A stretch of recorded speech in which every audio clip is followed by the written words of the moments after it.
쿠팡 물류센터 화재가 32시간 넘게 계속되고 있습니다. 건물 붕괴 우려가 커지는 가운데 거센 불길 때문에 안전진단마저 미뤄지면서 지하 2층에 고립된 소방대원 구조 작업도 지연되고 있습니다.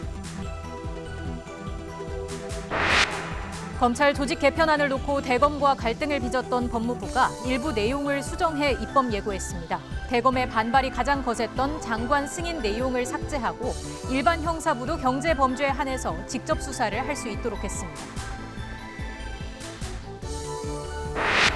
지난 4월 평택항에서 숨진 이선호 씨 사망 사건과 관련해 원청업체 관계자 등 3명에 대한 구속영장 심사가 진행됐습니다.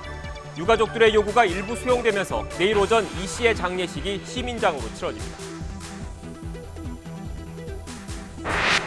북한 김정은 위원장이 바이든 행정부의 대북 정책과 관련해 대화와 대결을 모두 준비해야 한다며 첫 메시지를 내놨습니다.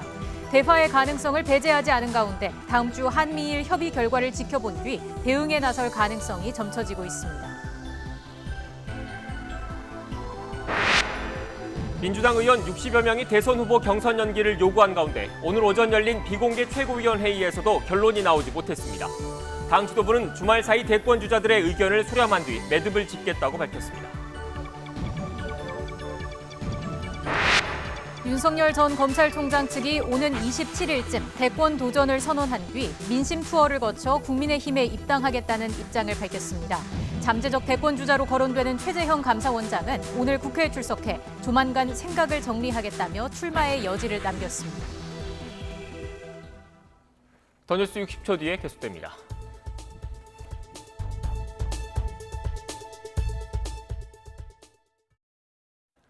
진화 작업에 나선 소방관 한 명이 아직 빠져나오지 못한 경기도 이천의 쿠팡 물류센터.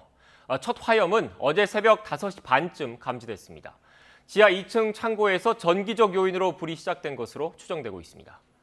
화재 직후 물류센터 직원 240여 명은 급히 대피했습니다. 소방당국은 대응 2단계를 발령하고 진화 작업에 속도를 냈습니다. 인근 소방서 대여섯 곳의 인력과 장비까지 투입한 겁니다. 큰 불은 오전 8시 20분쯤 잡혔습니다. 소방당국은 경보 수준을 낮추면서 잔불을 정리했습니다. 그런데 기세를 꺾은 줄 알았던 불길이 오전 11시 50분쯤 다시 거세졌습니다. 지하 2층에 있던 소방대원들에겐 긴급 대피 명령이 내려졌습니다.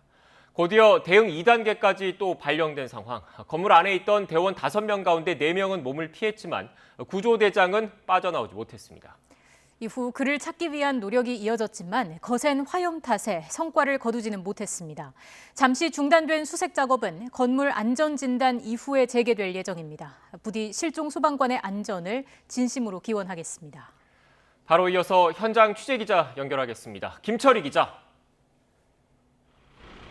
네, 경기 이천시 물류창고 앞에 나와 있습니다. 네, 아직도 연기가 보이는 것 같은데 지금 이 시각 현재 그곳 상황 먼저 전해주시죠.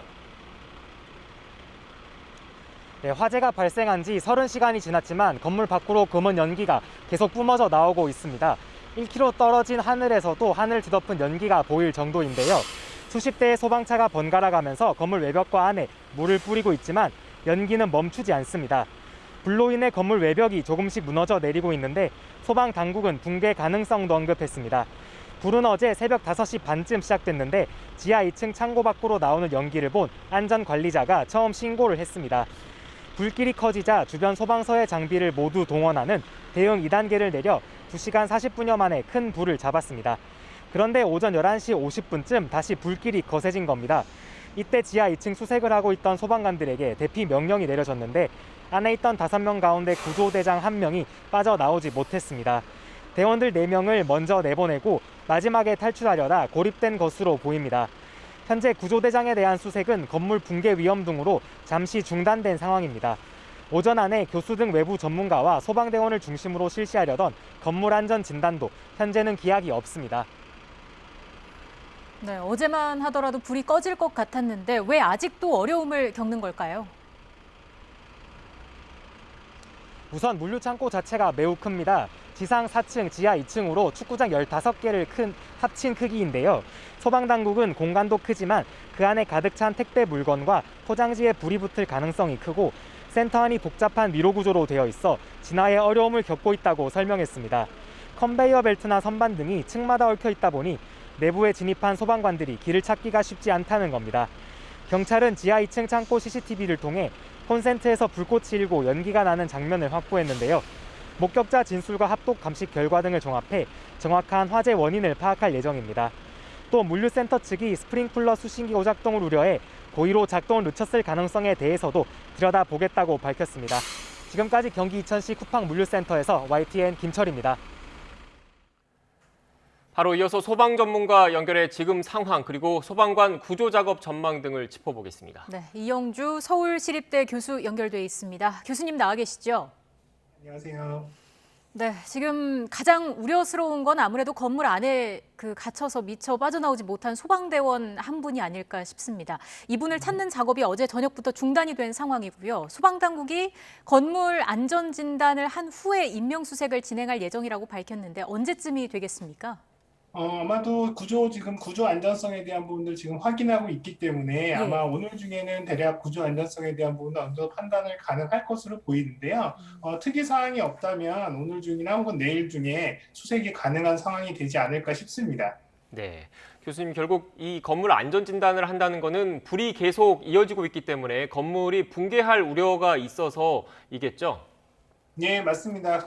일반적으로 건축물 같은 경우는요, 이렇게 화재가 났을 때 좀 무너지거나 이러지 않게 하기 위해서 이제 내화 성능이라고 하는 성능을 갖추게끔 되어 있는데요. 그래서 이 건물도 사실은 주요 구조부, 기둥이라든지 보 이런 것들은 아마도 화재가 영향을 미치더라도 구조적으로 안정성을 가질 수 있게끔 되어 있는데요. 다만 이제 이런 것들이 기준으로 본다 그러면 최대 3시간 정도, 그래서 3시간 이후에는 이런 부분들을 버텨줄 수 있는지에 대한 부분들은 불명확하기 때문에 사실상 이렇게 장시간 거의 하루 종일 이렇게 지금 화재에 노출된 상황이라면 구조적으로 여러 가지 위험성이 있기 때문에 구조나 수색에 상당히 애를 먹고 있는 것으로 이렇게 보입니다. 네, 교수님 이렇게 건물 붕괴 우려 외에 구조 작업, 수색 작업에 어려움을 미치는 요인은 또 뭐가 있겠습니까? 네, 우선 지금 실내에서는 계속 화재가 지금 아직 완진이 되지 않은 상태이기 때문에요. 계속 화염이라든지 연기가 계속 나오고 있는 상황이고 또 이런 물류창고의 특성상 외부에 창이라든지 개구부가 많지 않기 때문에 이런 연기들이 계속 안에 심하게 쌓여 있는 상태이기 때문에요. 네. 또 적극적으로 안에를 들여다볼 수 있는 상황들이 아니거든요. 여기 또 구조적인 안전성에 관련된 문제, 또 그리고 이런 부분들에 대한 진압과 또 수색이라든지 이런 부분들을 순차적으로 이루어져야 되는 이런 상황들을 본다 그러면 쉽게 빨리 들어가서 이를테면 지금 이제 구조 확인이 필요한 이제 소방관분들이라든지 또 이를테면 화재에 대한 부분의 진압 부분들이 조금 좀 더디게 진행될 수밖에 없는 상황인 것 같습니다. 예, 그리고 구조 작업 중에 자칫 또 다른 인명 피해가 발생하지 않게 하기 위해서 무엇보다 안전에 가장 주의를 해야 할 텐데 어떤 방식으로 진행이 돼야 되겠습니까? 일단 구조 안전성이 확인이 된다 하더라도 이를테면 전면적으로 들어가서 수색을 하기 상당히 좀 어려울 겁니다. 그리고 또 실제로 안에는 아직까지 가연물들이 계속 적치가 되어 있고 또 여기에 지금 이제 창고 내부에 레크라고 하는 이런 선반 형태로 이런 부분들의 이 화물들을 보관하기 위한 선반들이 있을 텐데요. 네. 이런 것들이 화재에 계속 노출이 되면서 갑자기 무너지거나 혹은 또 이런 부분들이 탈락하는 이런 상황들도 발생을 할 수 있기 때문에 만약에 이런 이제 다시 수색이나 진압이 가능하다 하더라도 순차적으로 이를테면 출입구에 가까운 부분들 또 그리고 이런 부분들의 적치물이라든지 이런 구조물들이 없는 쪽부터 순서대로 진행을 해나가야 될 필요성이 있습니다. 네, 알겠습니다. 교수님 지금 이 시각 화재 현장에서 소방당국의 브리핑이 진행되고 있는 것 같은데 먼저 브리핑을 듣고 교수님과의 대담 이어가겠습니다. 개인적인 사견인데요. 이틀 이상 걸릴 것으로 보고 있습니다. 네? 이틀 이상 걸릴 것으로 보고 있습니다. 수준에만요? 네네. 이게 제 사견입니다. 사견. 저 지휘부 의견은 좀 다를 수가 있는데. 저 내부 구조에 대해 좀 여쭙고 싶은데 네네. 건물이 지하 2층에서 지상 4층까지잖아요. 네네. 근데 그 지상 1층 바닥이 무너지면서 지하 2층까지 매몰된 상황이 맞나요? 지금 그건 확인이 아직 안 되고 있어요. 구조는 지금 내부, 확인이 안 돼 있나요? 네, 내부가 매몰됐다는 아직 그런 적은 없거든요. 아직 확인도 안 돼 있고요. 내부에서 매몰된 거는 확인이 안 돼 있는데, 저 건물 중앙부가 약간 주저앉은 거는 확인이 돼요. 그 주저앉았다는 애치붐이 약간 주저앉은 거거든요. 그래서 지금 진입을 못하고 그 건물 안전진단을 하려고 예정하고 있습니다. 그 중앙부가 몇 층부터 무너진 것까지는 육안으로는 안 보이는 거예요? 네, 정확히 몇 층부터 몇 층까지라고는 얘기할 수 없고, 지나다가 하면서 저 상층부나 그 옆 건물 올라가면은 건물 중앙부가 이렇게 애치붐이 이렇게 크게 이렇게 주저앉은 게 보여요. 지금 그 정도만 육안으로 추측하고 있습니다. 네. 네. 근데 그 지금 여기는 상수도구 시설이 안 돼 있어서 그 인근 소방용수를 조달하는데 어려움을 겪고 있는데 가장 가까이 있는 게 한 2km 정도 됩니다, 거리가. 그리고 그 주변에 여러 군데 있으니까요. 근데 가장 가까운 데가 한 2km 정도 되고 또 우리 인근에 그 마당 센터가 있어서 그쪽으로 차들이 왔다 갔다 계속 교대로 용수를 조절하고 있는데 지금 동원된 차량이 워낙 많기 때문에 그 소방용수 부족 문제는 어느 정도 자체적으로 해결이 됐습니다. 가장 멀리 가는 건 뭐 2 내지 3km 이내입니다. 다. 그 추진하는데 대략 이틀 정도 소요될 것으로 예상하신다고 하셨는데. 네, 제 개인 사견으로요. 예. 그러면 안전진단은 안전- 언제 정도에 이루어질 수 있을까요? 안전진단도 원래 오늘 그 안전진단을 하려고 예정을 하고 있는데 전문가들 지금 세 분이 와서 기다리고 계시거든요.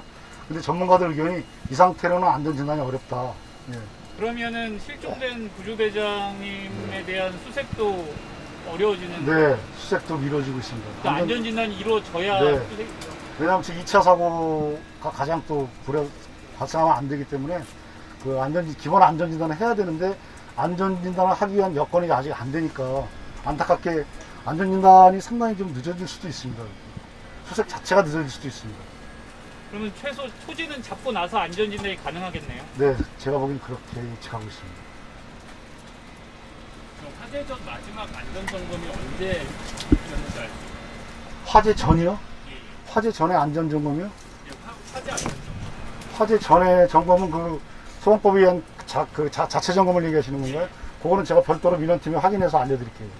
네. 과거 화재 났던 사례 어떻게 화재 났던 사례 확인했습니다. 화재가 빈발했던 건 아니고요. 2019년 2월 달에 화재가 한 번 있었습니다. 근데 요게 인명 피해는 없고요. 약 한 800만 원 정도 재산 피해가 있었는데, 여가 2016년에 완공이 돼가지고 그동안 중간에 그런 정도 화재 한 번 있는 거는 그건 있을 수 있는 일이라고 생각합니다. 그때 화재가 어디서 났었던 거예요? 화재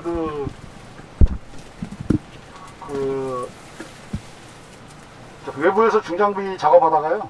그 콘크리트 철거 작업하다가 화재가 났는데 일부 한 800만 원 정도 잡았네요, 피해를. 건물 안에서 났던 건가요? 아니요, 외부요, 외부. 그 2019년 6월이라고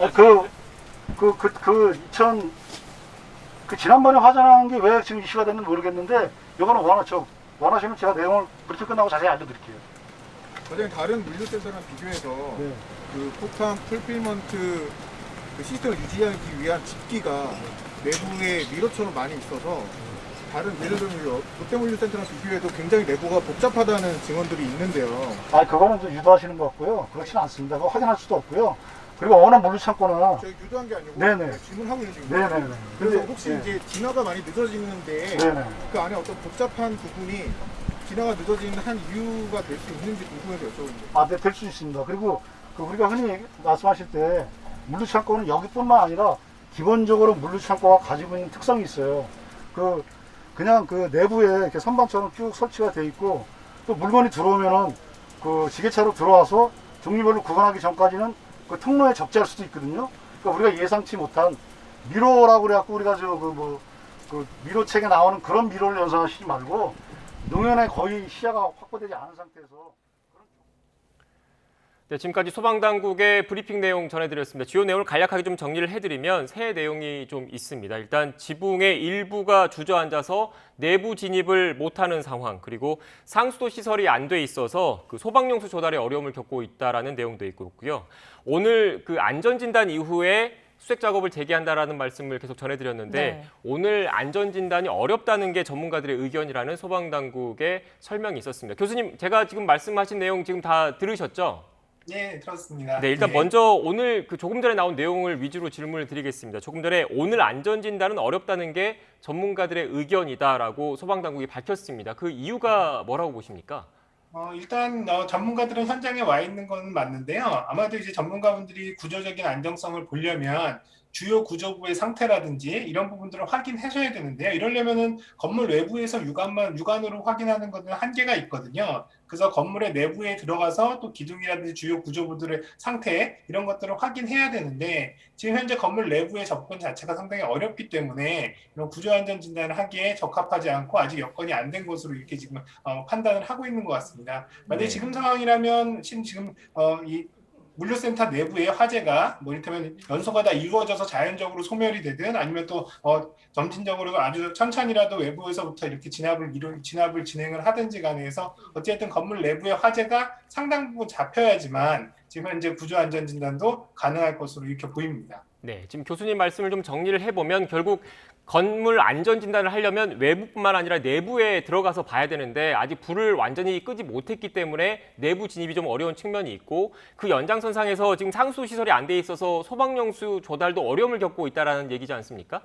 네, 맞습니다. 지금 이 주변에 이를테면 소화전이라든지 소화용수 설비가 따로 별도로 있질 않아서 지금 이제 많은 소방 차량들이 지금 여기서 진압을 하고 있는데요. 수원이 부족해서 계속 이제 물을 실어 나르려고 지금 한 2km 내에 되는 이런 인근 지역으로 지금 이동을 하고 있다고 이제 지금 말씀을 하셨는데요. 그래서 사실은 이런 부분들도 사실 소방차가 많이 투입되고 또 대량의 지금 진압이 동시다발적으로 이루어지기 때문에 수원 확보 이런 부분들에도 상당히 좀 애를 먹는 것으로 보입니다. 네, 자 그리고 통로에 물건을 적지 않은 물류창고의 특성상 진화가 어렵다 이런 이야기도 있었습니다. 관련해서 좀 건물 내부에 어떤 컨베이어 벨트처럼 물류 분류를 위한 장치들이 있고 또 이걸 물건을 쌓아놓는 선반들이 미로처럼 설치돼 있다는 점도 화재 진압에 아무래도 좀 어려움을 더하는 요인이 되겠죠.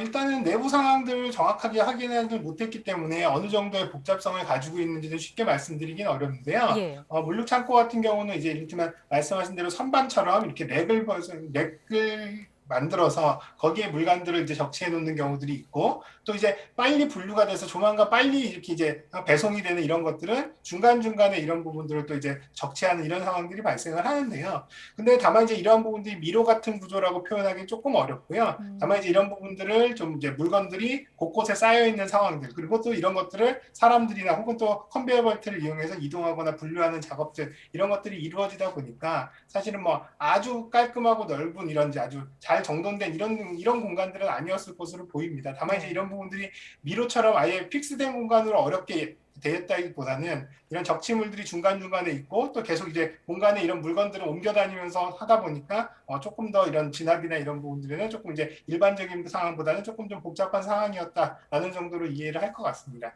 네.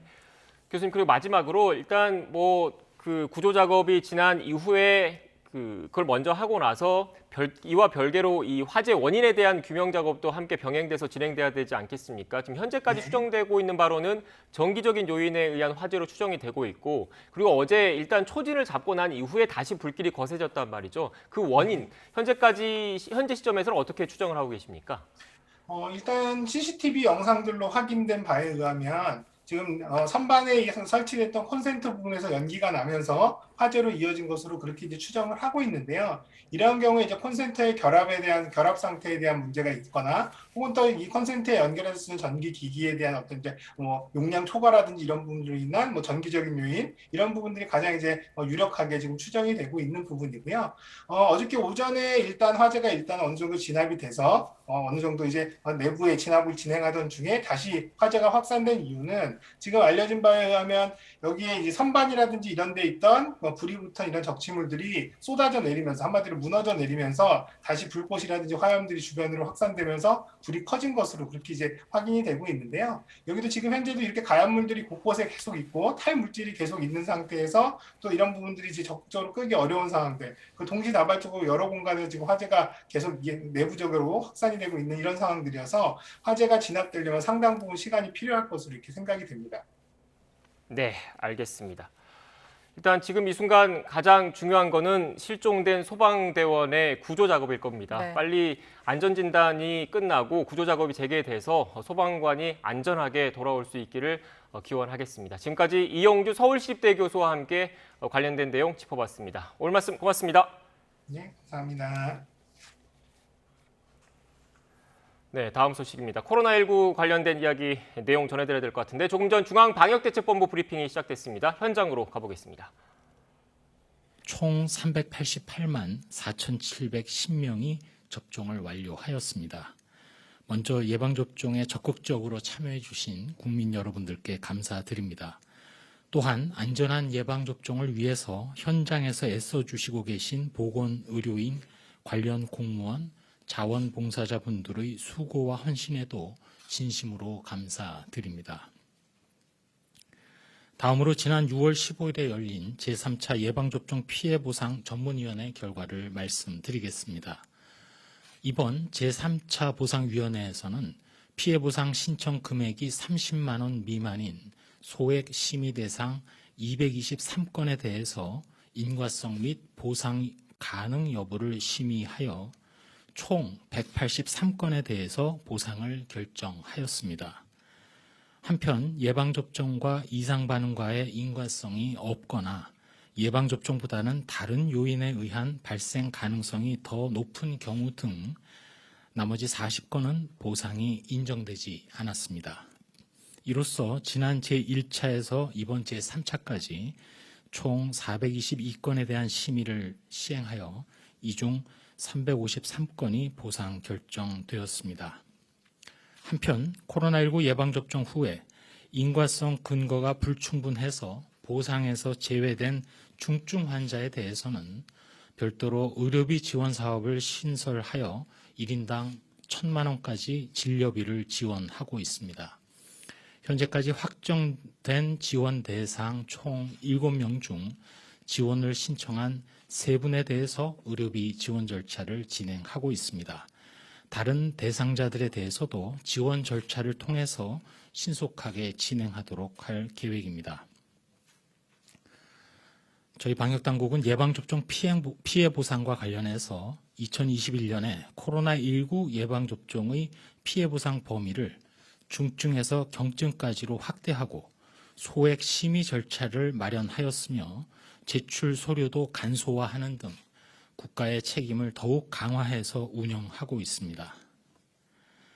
예방접종으로 불가피하게 발생하는 이상 반응과 관련해서는 국제적인 기준에 따라 현재까지 인과성이 인정되는 피해에 대해서는 신속하게 보상하겠으며 6월부터 이러한 신속한 피해 보상이 이루어지도록 심사 주기를 월 2회로 추가 단축해서 운영하고 있습니다.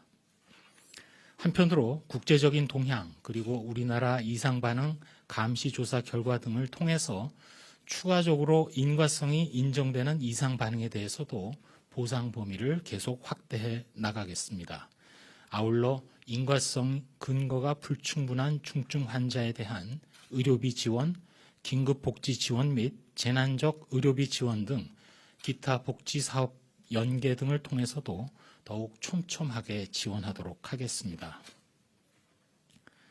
다음으로 인도 유래 변이 바이러스 중 기타 변이인 카파형에 대해서 국내 항체 치료제의 효능 평가를 실시한 결과 세포주 수준에서는 중환응이 있음을, 즉 효과가 있음을 확인하였다는 말씀을 드립니다. 한편으로 인도 유래 변이 중 주요한 변이인 델타형에 대해서는 현재 효능 평가를 진행하고 있고 향후 분석 결과를 별도로 말씀드리겠습니다. 치료제 투약과 관련해서는 렘데시비르의 경우 127개 병원 8,152명의 환자에게, 그리고 항체 치료제인 레키로나주의 경우 81개 병원 4,935명의 환자들에게 투약되었습니다. 혈장 치료제는 임상시험 목적 이외의 치료 목적으로 총 47건이 식약처로부터 승인받아 사용 중입니다. 다음으로 코로나19의 백신, 치료제 개발 등 연구 개발 현황과 관련해서 지난 6월 15일 실무추진위원회 회의를 개최한 바 있습니다. 특별히 백신 개발은 하반기 중 비교 임상을 신속하게 수행하기 위해서 임상 검체 분석에 필요한 표준 물질 개발, 표준 시험법 확립, 그리고 민간을 포함하는 임상 검체 분석 네트워크 구축을 착실히 진행하고 있습니다. 특별히 mRNA 백신 개발을 위해서 정부 각 부처별로 범부처 협력을 기반으로 내년 예산 사업을 구성하여 추진할 예정입니다. 또한 현재 사용되고 있는 자가검사 키트의 활용 현황, 또한 방역 현장에서 필요로 하는 방역용 보호구의 개발 현황 등에 대해서도 논의를 진행하고 있습니다. 한 말씀 드리도록 하겠습니다. 전 세계 코로나 발생이 6주째 연속으로 감소하는 가운데 우리나라의 경우에는 코로나19 예방접종의 속도가 붙고 있습니다. 최근 여러 외신을 종합해보면 전 세계에 이제까지 25억 회분 이상 코로나19 예방접종이 이루어졌고 우리나라는 이제 규모로 볼 때 20위권 안으로 진입했습니다. 그런데 나라별로 보게 되면 백신 접종의 진행 상황과 코로나19 발생이 꼭 반비례하는 모습은 아닙니다. 즉, 접종이 빨리 많이 진행되었음에도 불구하고 코로나19가 여전히 유행하거나 도리어 증가하는 나라들도 있습니다.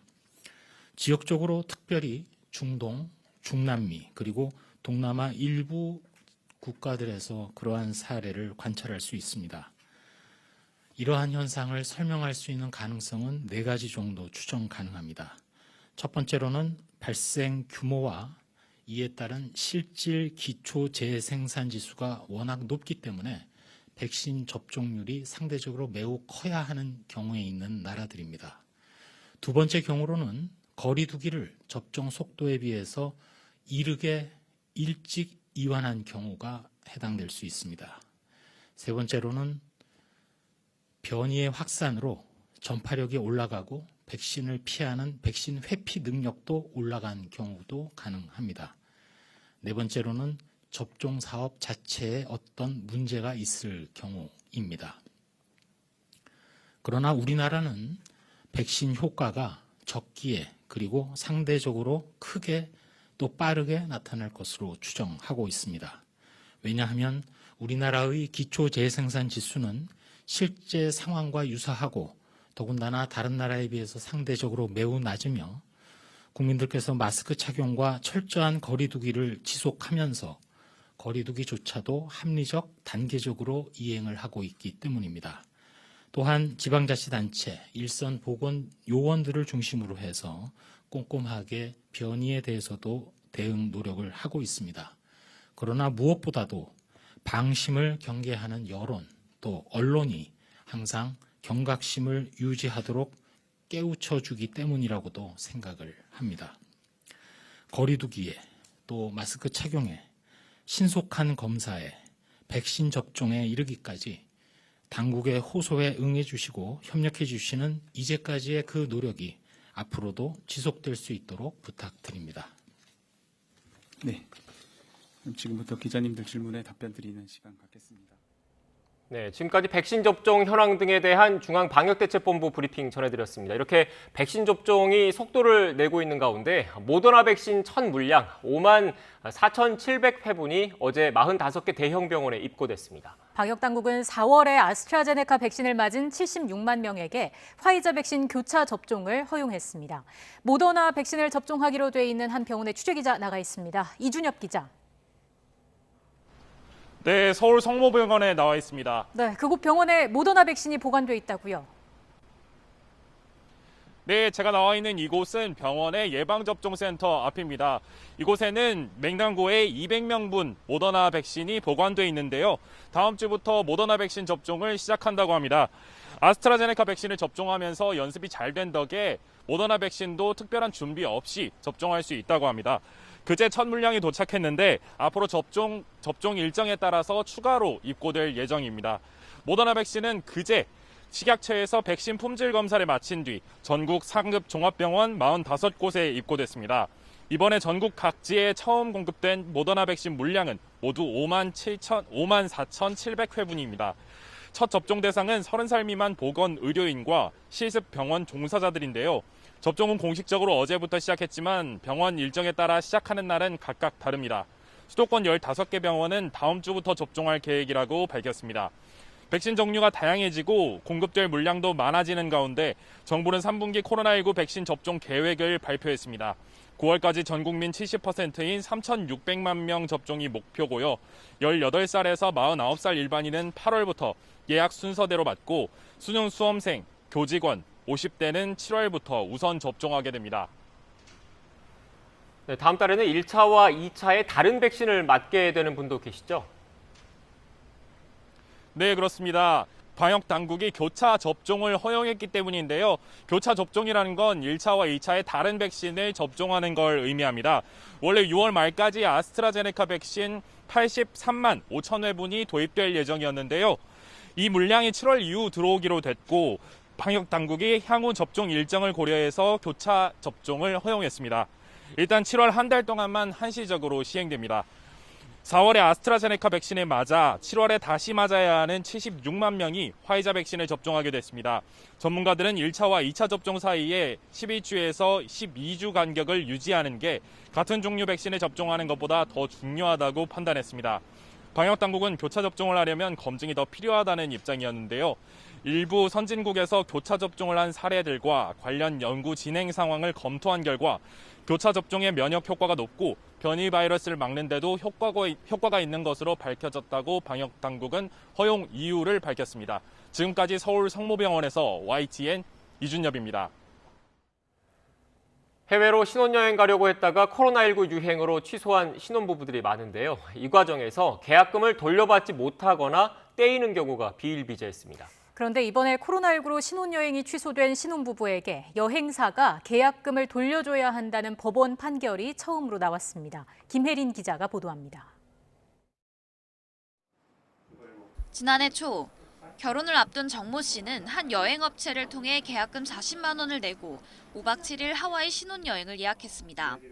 그런데 계약 직후 코로나19가 걷잡을 수 없이 번지기 시작했습니다. 외교부는 해외여행을 취소하거나 연기하라는 여행 경보를 내렸고 여행을 위해서는 4주 동안의 자가격리를 거쳐야 했습니다. 28일 자가격리를 한다는 것은 이거는 도저히 말이 안 되는 그런 상황이었거든요. 해외여행을 간다? 그러면 이걸 만약에 SNS에 올렸다? 그러면 이건 사회적으로 욕을 먹는 그런.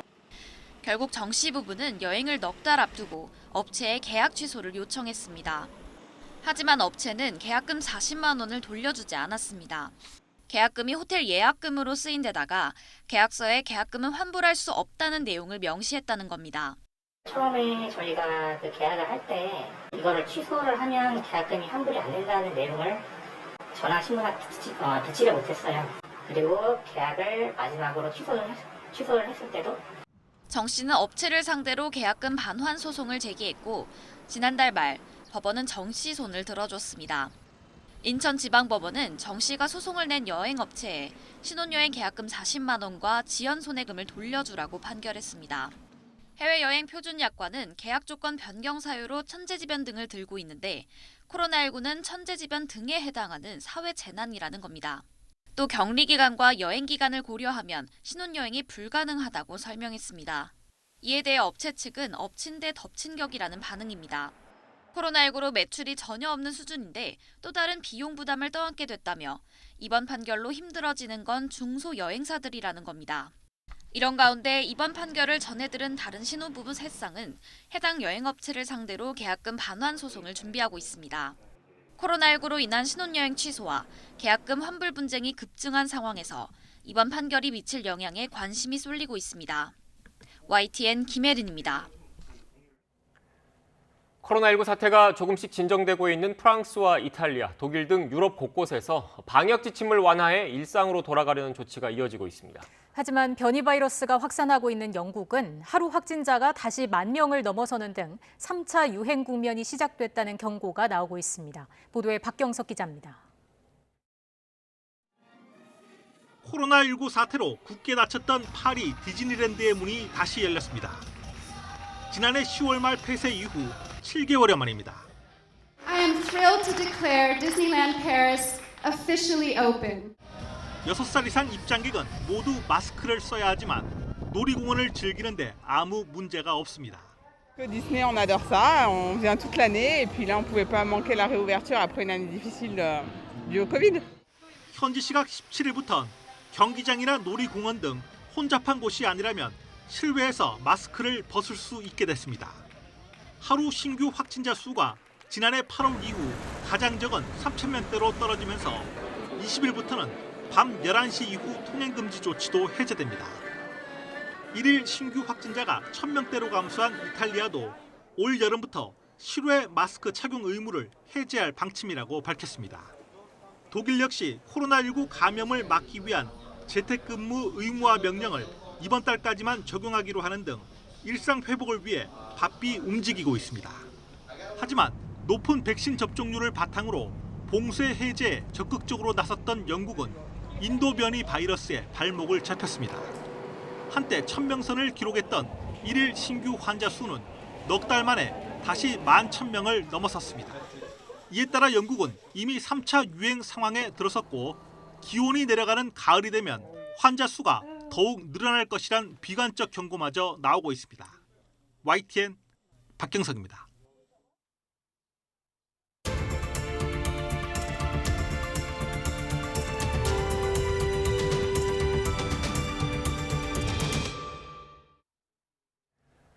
문재인 대통령이 6박 8일간의 유럽 다자 외교 무대를 마치고 귀국했습니다. 코로나 이후 첫 번째 다자 대면 외교입니다. 네, 백신 외교 등의 성과도 있지만 대북, 대일 관계 등 한반도 외교에서 풀어야 할 숙제도 남아 있습니다. 직접 들어보겠습니다. 박수현 청와대 국민소통수석 자리하셨습니다. 어서 오십시오. 안녕하십니까? 네, 안녕하세요. 수석님, 대통령의 이번 유럽 3개국 순방 가장 큰 성과는 뭐라고 볼 수 있겠습니까? 예, 한마디로 얼마 전에 있었던 한미 정상회담에서 나타나기 시작한 한국의 국제적 위상이 굉장히 높아졌다라고 하는 것을 그때는 느낌으로 알았다면 이번에는 확실하게 눈으로 확인한 그런 어떤 회담이었다. 다자 회담이 이렇게 보고요. 그래서 제가 사실상의 G8이다 이렇게 규정도 하긴 했습니다만 뭐 그런 측면이 아직 과할지는 모르겠습니다만 G7에 이어서 4개국이 초청을 받았는데 나머지 3개국이 주최국인 영국과 가까운 영연방 국가임을 감안한다면 네. 사실상 유일한 초청국이고 G8의 어떤 위치를 확보한 것 아니냐라고 하는 국제적인 평가가 나오고 있는 것입니다.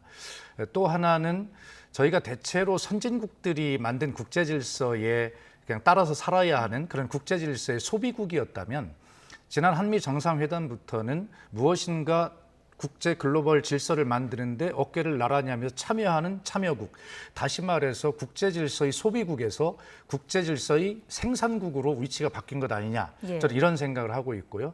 또 하나를 더 덧붙인다면 이번에 우리의 첫 백신이자 주력 백신이라고 할 수 있는 아스트라제네카사의 CEO를 만나고 또 큐어백사의 회장을 만남으로써 내년에도 우리가 백신을 많이 확보해야 되거든요. 올해만 끝나는 게 아닙니다. 그래서 이 백신 확보의 안정성을 강화했다. 이런 측면이 하나 있고 또 한미 정상에서 합의했던 우리나라를 백신 허브 기지로 만들겠다라고 하는 것인데 미국과만 하면 좀 단조롭잖아요. 그래서 유럽에 있는 백신 회사들과 만나면서 허브 기지로 가는 데 대한 루트를 다양화했다라고 하는 이런 여러 가지 백신 외교의 성과를 충분히 거둔 이런 의미가 있다 이렇게 자평하겠습니다. 네, 백신 외교에 대한 관심이 그 어느 때보다 높은 상황인데 국내 수급에 대한 관심이 특히나 높거든요. 이 부분은 좀 역시나 성과가 있었다고 볼 수 있을까요? 그럼요. 제가 말씀드렸듯이 백신 공급의 안정성을 강화했다 이렇게 말씀드렸지 않습니까? 제가 수석이 되고 이렇게 보니까 저희들은 지금 올해 어떻게 집단 면역을 이룰 것인가 막 지혜를 모으고 거기에 집중하다 보니까 내년에도 우리가 백신을 확보해야 된다라고 하는 생각을 까맣게 잊고 있었는데 정부의 보고를 받아 보니까 내년에도 백신을 확보하기 위해서 정부는 지금 엄청난 노력을 하고 있더라고요. 그래서 이 백신을 확보하는 문제가 올해뿐만이 아니라 내년 계속 중요한데 바로 이렇게 우리 국민의 생명과 안전을 지킬 수 있는 백신 확보를 좀 더 안전적으로 강화한 이런 어떤 토대를 이번에 마련했다 이렇게 보시면 되겠습니다. 네. 조금 전에 수석님께서 말을 할 때 사진 한 장이 나간 게 있더라고요. 네. 관련된 사진을 다시 한번 좀 띄워주시겠습니까? 네. 지금 사진이 준비되는 대로 이 사진 어떤 의미가 있습니까? 사진이 벌써 나왔군요. 제가 조금 이따 설명을 드리려고 했는데 이것이 이제 G7 확대 정상회의 제1세션 복원을 주제로 한 그 회의인데 우선 자리가 주최국인 보리스 영국의 존슨 총리 가운데 있고 그다음에 바로 우측에 문재인 대통령, 왼측에 이제 바이든 대통령이 자리 아닙니까?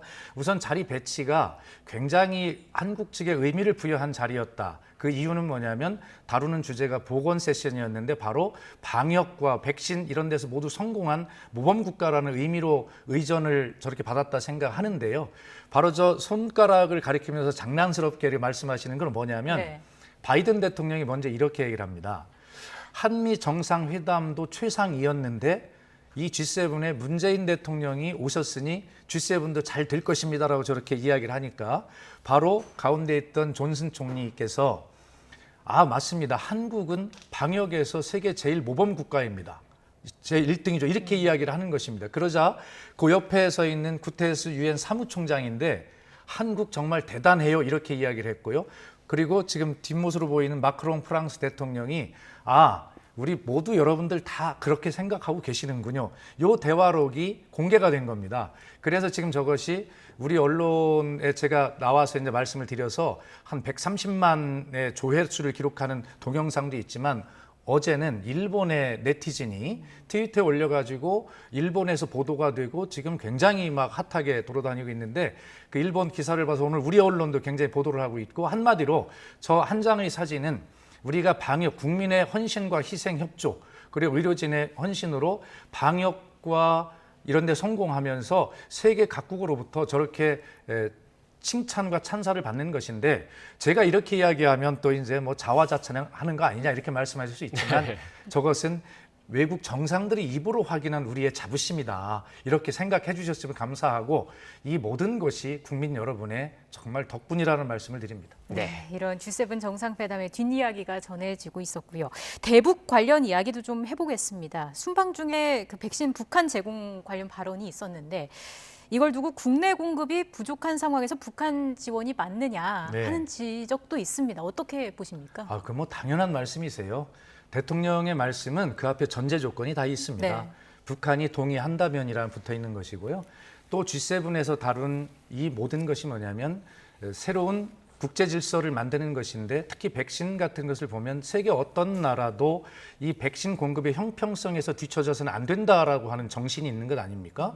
그래서 미국이 주도해서 약 10억 회분의 백신을 저개발 국가에게 공유하는 프로그램을 미국이 제안하고 미국이 한 5억 회분 내고 나머지 국가들이 좀 분담하자. 이래서 저희 나라도 올해 1억 불, 내년에 현금 1억 불 내지는 현물 포함해서 이렇게 공유하는 것으로 되어 있는데 그런 G7의 그런 정신에 의해서 북한도 예를 들어 여기에 예일 수는 없다. 우리가 직접 지원할 수 있는지는 모르지만 국제기구를 통해서 국제 프로그램을 통해서 할 수 있는 당연한 대상 국가인 것이고요.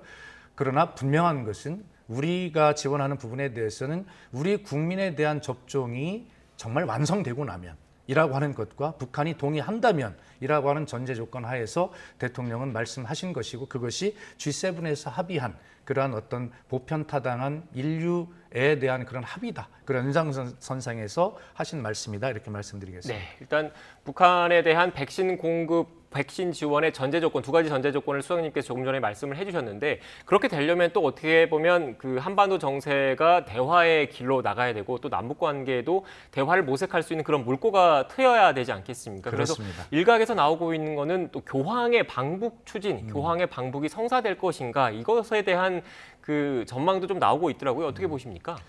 바이든 행정부가 들어서면서 저희들 걱정은 과연 바이든 행정부의 대북 정책 방향이 어떨 것인가 궁금했었는데 지난번에 발표된 그 방향을 보면 문재인 대통령께서 신년 기자회견에서 말씀하셨던 그런 어떤 그 싱가포르 회담의 토대 위에서 그것이 전폭 수용이 되지 않았습니까? 거기에 더해서 판문점 선언까지 한미 정상회담의 결과 선언에 포함이 되어 있습니다.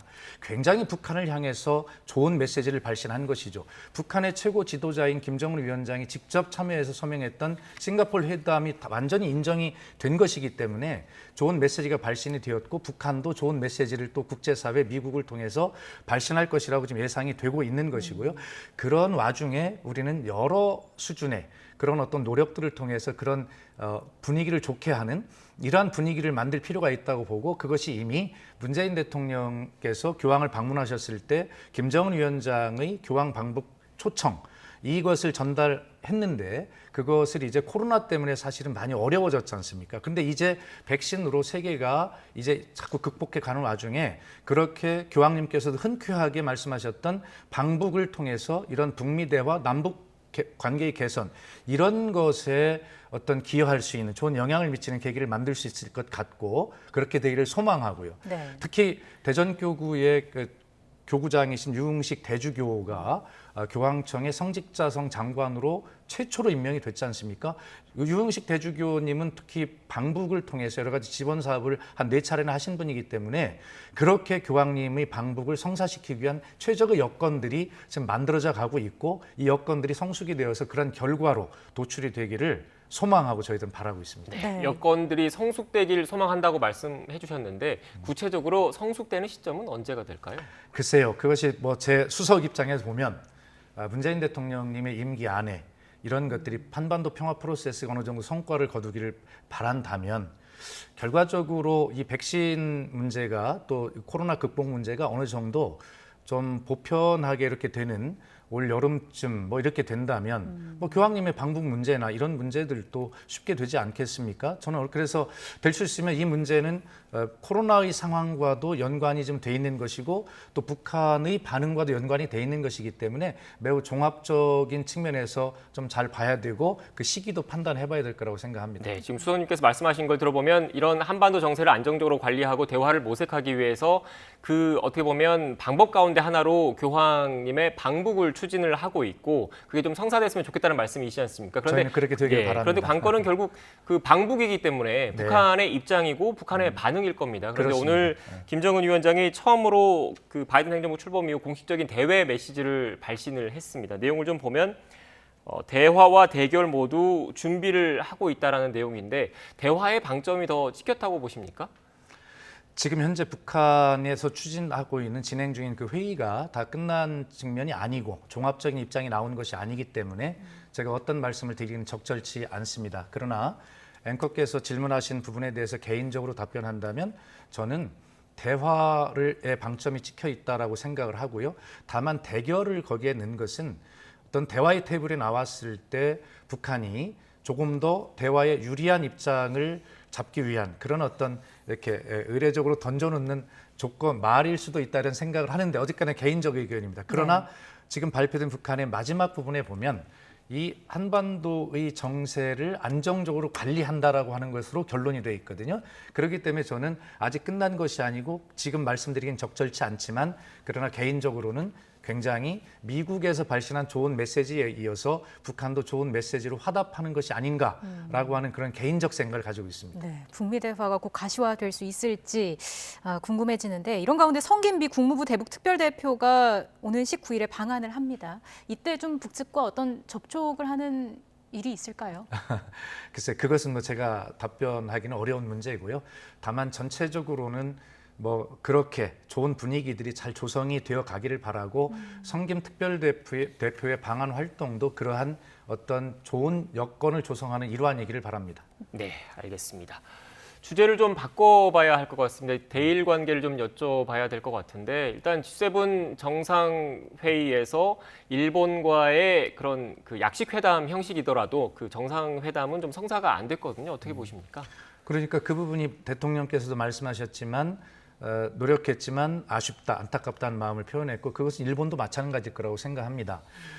다자회의 계기에 어느 나라든 자기 자신들의 국익을 위해서 양자, 삼자 뭐 이런 회담을 추진하는 것은 지극히 당연한 일이죠. 저희도 열린 자세로 그렇게 협의를 해왔지만 결과적으로 그 양자 회담에 이르지 못한 것은 아쉽습니다. 올림픽을 얼마 안 남겨놓고 있지만 지금까지와 같은 자세로 우리 정부는 올림픽이 성공하기를 바라고 그리고 저희도 올림픽 참가 준비를 잘 하고 있습니다. 그리고 한일 간에는 늘 가까운 나라이기 때문에 현실적인 문제들이 많이 생길 수 있지만 그런 문제들을 해결하기 위해서 품격 높은 외교 노력을 하는 것은 당연한 것입니다. 네. 어떤 냇물이 있을 때 그 냇물을 건너기 위해서 징검다리가 놓여지는데 그 징검다리는 냇물을 건너기 위한 디딤돌이지 걸림돌이 되지는 않으리라고 생각합니다. 그렇게 더 양국이 함께 노력하고 일본도 이런 자세로 노력해 주리라 믿습니다. 근데 일본의 어떤 이중 행태는 좀 짚어봐야 할 것 같은데 독도 훈련에 대해서는 항의를 하면서 도쿄올림픽을 활용해서 지도에 독도는 표기를 했단 말이죠. 여기에 대해서 정치 선언은 아니다라고 이야기를 했습니다. 여기에 대해서는 어떻게 보세요? 그래서 일본도 자국의 올림픽이 성공하기를 굉장히 소망하지 않겠습니까? 그런 어떤 것들을 목표를 놓고 또 올림픽이 실제로 이 코로나 팬데믹으로 고통받은 인류에게 새로운 희망을 부여하고 새로운 어떤 지구촌의 질서를 만들어 가는데 기여할 수 있는 그런 평화 올림픽의 장으로 만들기 위해서는 일본이 정말 정중하고 품격 있는 자세로 노력하는 것이 중요하다. 저는 그렇게 생각을 하고 아마 지금 말씀하신 그런 문제들도 그런 큰 차원에서 그렇게 아마 잘 어떤 정리되고 올림픽이 잘 성공하는 여건으로 이어지기를 저는 바랍니다. 네. 수석님, 그런데 일각에서는 이런 독도 표기 문제 등과 관련해서 도쿄올림픽을 보이콧해야 하는 것 아니냐 이런 주장까지 나오고 있는 상태이고 또 문재인 대통령이 도쿄올림픽에 일본에 가지 말아야 된다 이런 주장까지 일각에서 나오고 있거든요. 여기에 대한 청와대 입장은 어떻습니까? 아직 그것에 대해서 청와대가 어떤 논의를 했다거나 입장을 정했다거나 그런 것이 없고 그럴 또 시점도 아니거든요. 그래서 이 문제는 다시 한번 말씀드리지만 저희 정부는 보편타당한 인류의 가치를 위해서 열린 자세로 항상 노력해온 그런 측면이 있고요. 지금 이 문제도 역시 그렇게 바라보고 있고 저희가 G8에 버금가는 그런 어떤 새로운 국제 질서의 소비자가 아니라 생산자로 기능하고 이런 와중에 어떤 더 큰 어떤 가치를 가지고 열린 자세로 노력하는 것, 그것이 지금까지 보여온 대한민국의 자세다 말씀드리겠습니다. 네, 수석님 시간이 얼마 남지 않아서 마지막으로 간략하게 이 질문만 드리겠습니다. 이준석 국민의힘 대표와 대통령이 만나는 자리 언제쯤 마련되겠습니까? 아마 곧 되지 않겠습니까? 그렇게 되기를 바라고 아마 대통령께서 얼마 전에 제안하신 여야정 그 대표 상설협의체가 있지 않습니까? 근데 그것이 이제 가동될 이유가 두 가지가 있다고 보는데 하나는 이준석 대표님의 당선을 축하하는 의미가 있겠죠. 그리고 이렇게 이제 해외 순방을 다녀오셨으니 순방 성과를 또 대표님과 설명하고 어떻게 이것을 뒷받침해 나갈 것인가를 논의할 그 명분이 충분히 두 가지가 있기 때문에 아마 그런 실무적으로 그런 회담을 자리를 성사시키기 위해서 아마 노력 중인 것으로 알고 곧 그런 모습을 보게 되지 않을까 이렇게 생각합니다. 이르면 다음 주쯤이라고 저희가 생각해도 될까요? 예, 아마 그 의제들이 잘 정리가 된다면 다음 주 중에 그 다음 주로 넘어가면 이 G7 유럽 성과도 좀 넘어가고 이준석 대표 축하의 의미도 좀 시간이 지나는 것 아니겠습니까? 네. 네, 이르면 다음 주쯤 문재인 대통령과 이준석 대표가 만날 수도 있다라는 말씀까지 전해드렸습니다. 지금까지 박수현 청와대 국민소통수석과 관련된 내용 짚어봤습니다. 오늘 말씀 고맙습니다.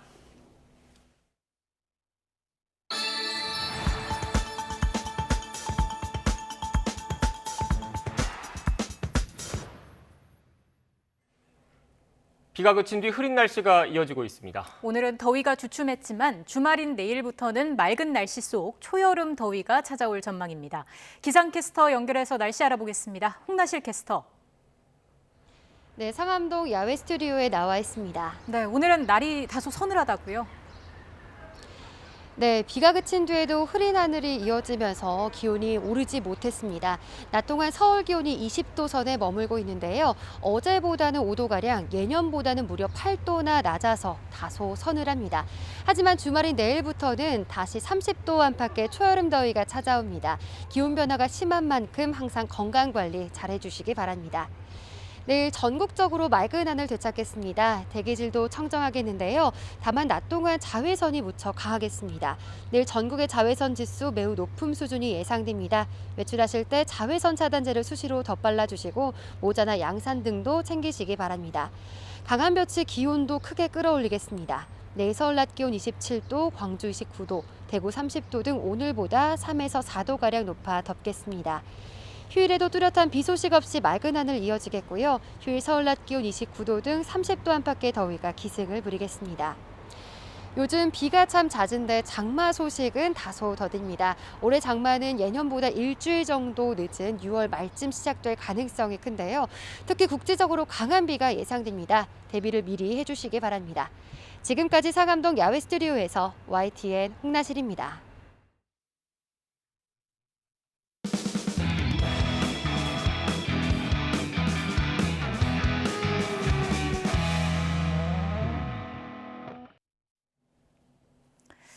지금으로부터 7년 전 이 사진 한 장이 큰 파장을 불러일으켰습니다. 케이크에 초를 꽂고 생일 파티를 하는 듯한 이 사진. 사진 속 장소는 다름 아닌 수술실이었습니다.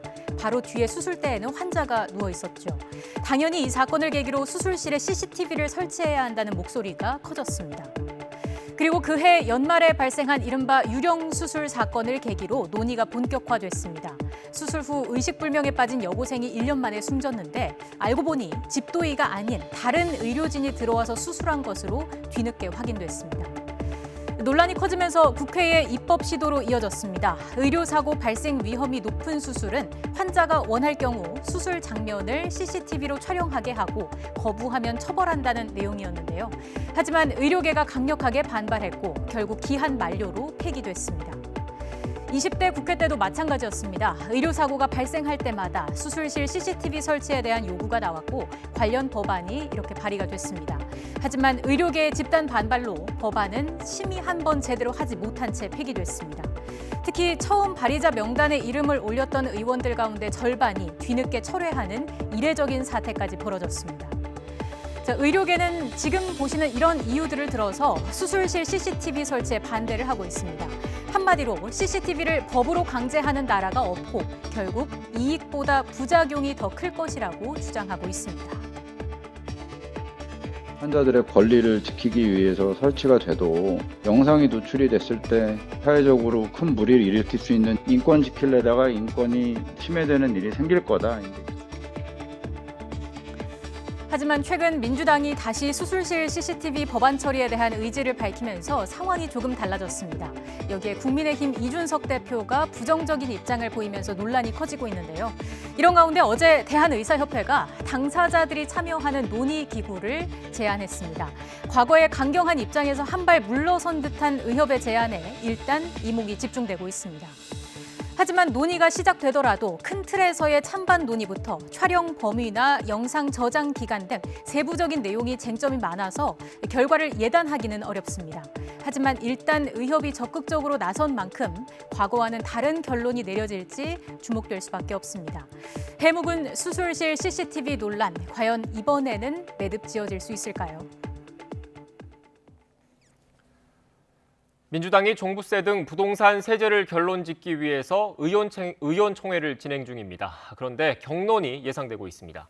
내홍을 겪고 있는 대선 경선 연기론을 놓고는 지도부 논의에도 불구하고 연기 여부를 결정하지 못했습니다. 자세한 내용을 취재기자 연결해서 알아보겠습니다. 이경국 기자. 네, 국회입니다. 네, 오늘 민주당이 부동산 세제와 관련한 중요한 결정을 내리죠. 네, 그렇습니다. 민주당은 오늘 오후 2시부터 정책의원총회를 열어서 종합부동산세 완화 방안에 대한 최종 의견을 듣고 있습니다. 당 부동산특위는 공시가격 상위 2%로 종부세 부과 대상을 좁히는 안을 올렸는데요. 이를 두고 의원들 사이 경론이 예상되고 있습니다. 특위는 완화 방안이 정부의 정책 기조와 상충하지 않는다는 입장이지만 부자 감세라는 반발이 거세기 때문입니다. 실제로 지난달 열린 의원총회에서도 격한 찬반 논쟁 끝에 안이 부결된 바가 있습니다. 오늘은 김진표 부동산특위위원장과 진성준 의원이 각각 찬반 프레젠테이션도 진행할 예정인데요. 끝내 의원들이 뜻을 모으지 못한다면 끝내 표결까지 진행이 될 것으로 보입니다. 이 표결에서 만약 특위가 내놓은 안이 부결된다면 결국 납부유예 도입 등 일부 보완책을 추가한 정부의 안이 확정될 전망인데요. 이 경우 종부세는 기존처럼 공시가격 9억 원 이상의 주택에 부과될 예정입니다. 네, 그동안 경선 연기 여부를 놓고 여권의 대선 주자들 사이에서도 신경전이 거셌는데 오늘 결론을 내지 못한 이유는 뭡니까? 네, 애초 송영길 대표는 경선 연기를 두고 논란이 잇따르자 오늘 최고위원회의에서 이 최종 결정을 내리겠다고 말한 바가 있습니다.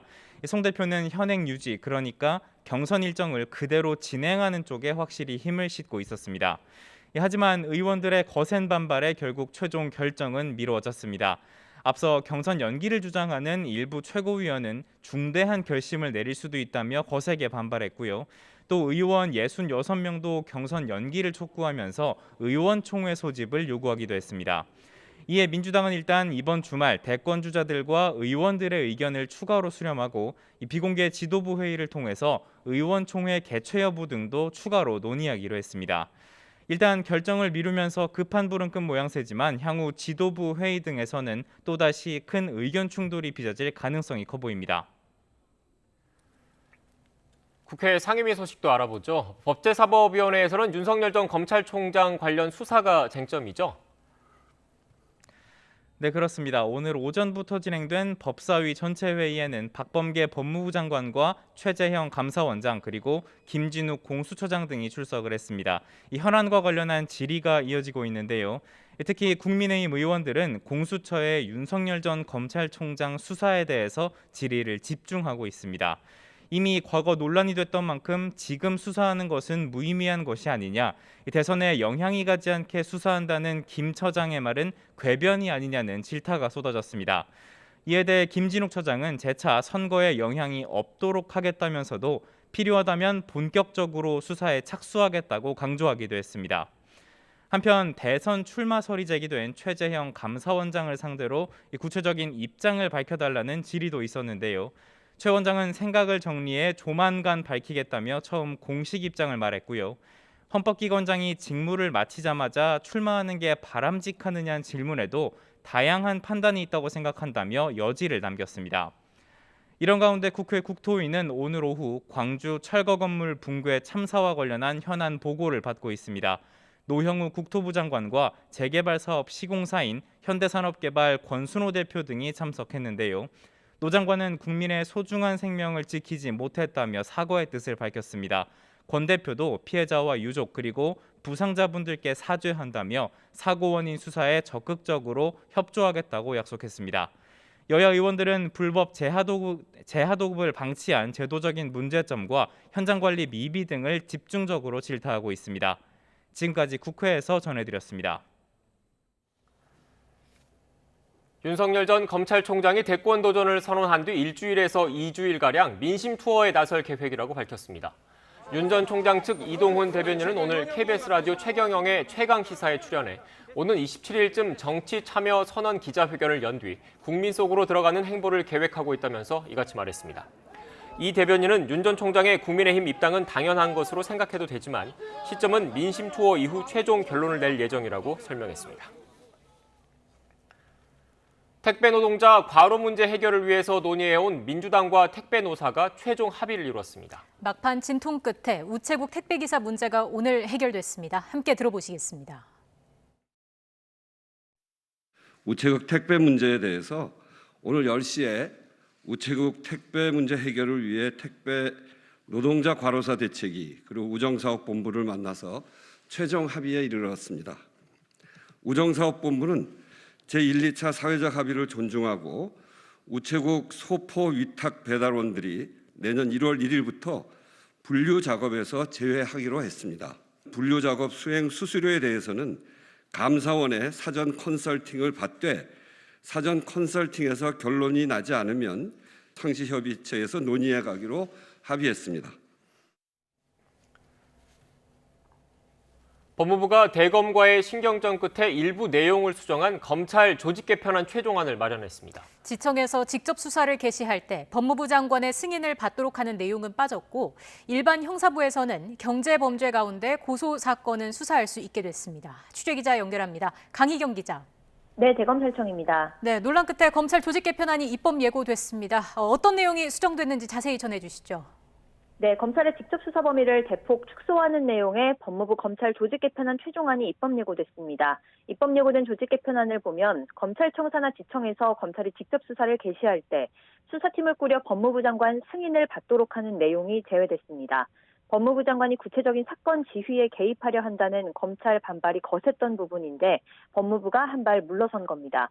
다만 반부패 강력수사부 등 6대 범죄 수사 전담부서가 없는 곳에서는 형사부의 가장 마지막 부서, 즉 형사말부에서만 직접 수사를 개시할 수 있도록 하는 부분은 그대로 유지됐습니다. 지방검찰청과 지청 모두 수사를 개시하려면 검찰총장의 사전 승인을 받아야 합니다. 이 외에 다른 형사부에서는 경찰 송치 사건 등 외에 6대 범죄 수사를 하는 것도 원칙적으로 금지되는데요. 이번 수정안에서는 6대 범죄 가운데 경제범죄, 그 가운데서도 고소사건에 대해서는 일반 형사부도 수사할 수 있도록 그나마 범위를 조금 넓혔습니다. 그러나 여전히 고소사건 외에 자체 인지했거나 고발이 들어온 사건은 물론 경제범죄 외 다른 6대 범죄, 즉 부패범죄나 공직자범죄, 선거범죄 등에 대해서는 일반 형사부에서 자체 수사 개시가 불가능해질 전망입니다. 이와 함께 개정안에 따라 경찰에 대한 보안 수사 요구나 재수사 요청 등 사법 통제 업무를 담당할 인권보호부가 서울중앙지검을 비롯한 전국 8개 지방검찰청에 신설됩니다. 인권보호부가 신설되면서 일부 지방검찰청의 반부패 수사부와 강력범죄 형사부 등이 통폐합되고 재검 요청을 수용해 부산지검에도 반부패 수사 기능을 더해 반부패 강력수사부를 두기로 했습니다. 이번 개정안은 22일까지 입법 예고를 거칠 예정이고 행정안전부는 이 기간에 법무부와 대검 등 관계기관으로부터 의견을 조회해야 합니다. 입법 예고 기간이 22일 자정까지인 만큼 조직 개편안은 오는 29일 국무회의를 통과할 것으로 전망되고 검찰 중간 간부 인사도 그 직후에 단행될 것으로 보입니다. 지금까지 대검찰청에서 YTN 강희경입니다. 사상자만 10여 명을 낸 광주 재개발구역 철거를 담당했던 업체가 과거에는 산업재해를 여러 차례 일으켰던 것으로 YTN 취재 결과 확인됐습니다. 게다가 산업재해 발생 사실을 사실상 은폐하면서 이 사실을 당국이 파악조차 하지 못하고 있었습니다. 김주영 기자가 단독 보도합니다.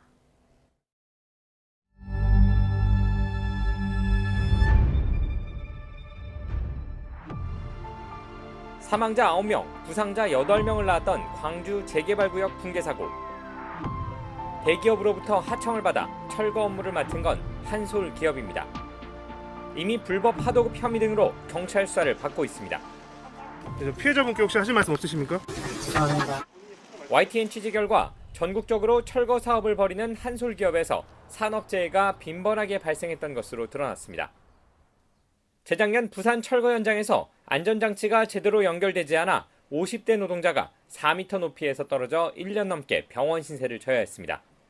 지난해 서울 철거 현장에서는 굴착기 작업을 하던 20대 노동자가 지하로 떨어지면서 크게 다쳤습니다. 뇌출혈에 갈비뼈, 다리, 허리까지 부러져 장애 등급까지 받을 정도였습니다. 그런데 더 큰 문제는 한솔기업이 사고 이후 지방고용노동청에 제출했어야 할 산업재해 조사표를 1년 넘게 내지 않았다는 점입니다. 사실상 사건을 숨긴 셈입니다. 산재 보고 의무나 아니면 재해조사표 제출 의무를 몰랐다고 보기엔 좀 어렵지 않을까 싶고요. 그렇다면 업무 중 일어난 사고에 대해서 재해조사표를 제출하지 않았다는 것은 고의적인 은폐 시도일 수 있는 거죠. 더구나 산재 조사표를 관리해야 할 지방고용노동청은 표를 내지 않은 사실조차 알지 못하고 있다가 국회에서 확인 요청이 들어간 뒤에서야 파악했습니다.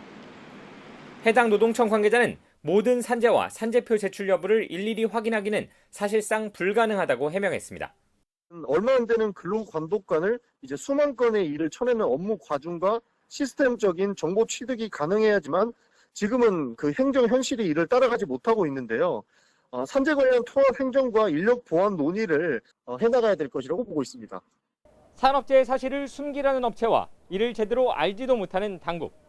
이런 현실 때문에 산업재해에 있어서는 후진국이라는 오명을 벗어나지 못하는 것이 아닐까 하는 지적이 가능해 보입니다. YTN 김주영입니다. 광주 건물 붕괴 사고를 수사하는 경찰이 동시다발적으로 추가 압수수색을 벌였습니다. 광주경찰청 수사본부는 광주 학동사구역 재개발조합과 광주지방고용노동청 등 10여 곳의 수사관 35명을 보내 계약 서류 등을 확보했습니다.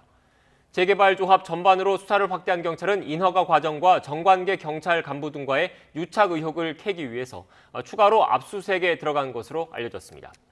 이번 압수수색에는 특히 미국으로 도피성 출국을 한 것으로 알려진 문흥식 전 5.18 구속 부상자회 회장의 사무실 등이 포함됐습니다. 지난 4월 평택항에서 작업 중에 숨진 고 이선호 씨의 사망 사고와 관련해 원청업체 동방 관계자 등 3명이 구속 갈림길에 섰습니다.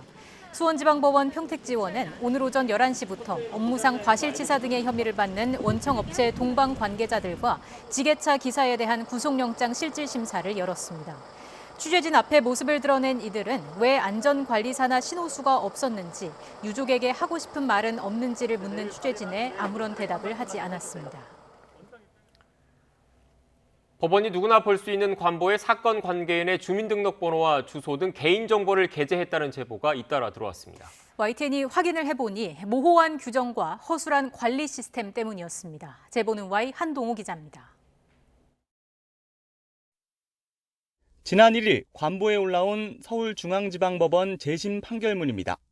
무죄를 선고받은 피고인과 청구인의 주민등록번호 13자리와 상세 주소가 모두 적혀 있습니다.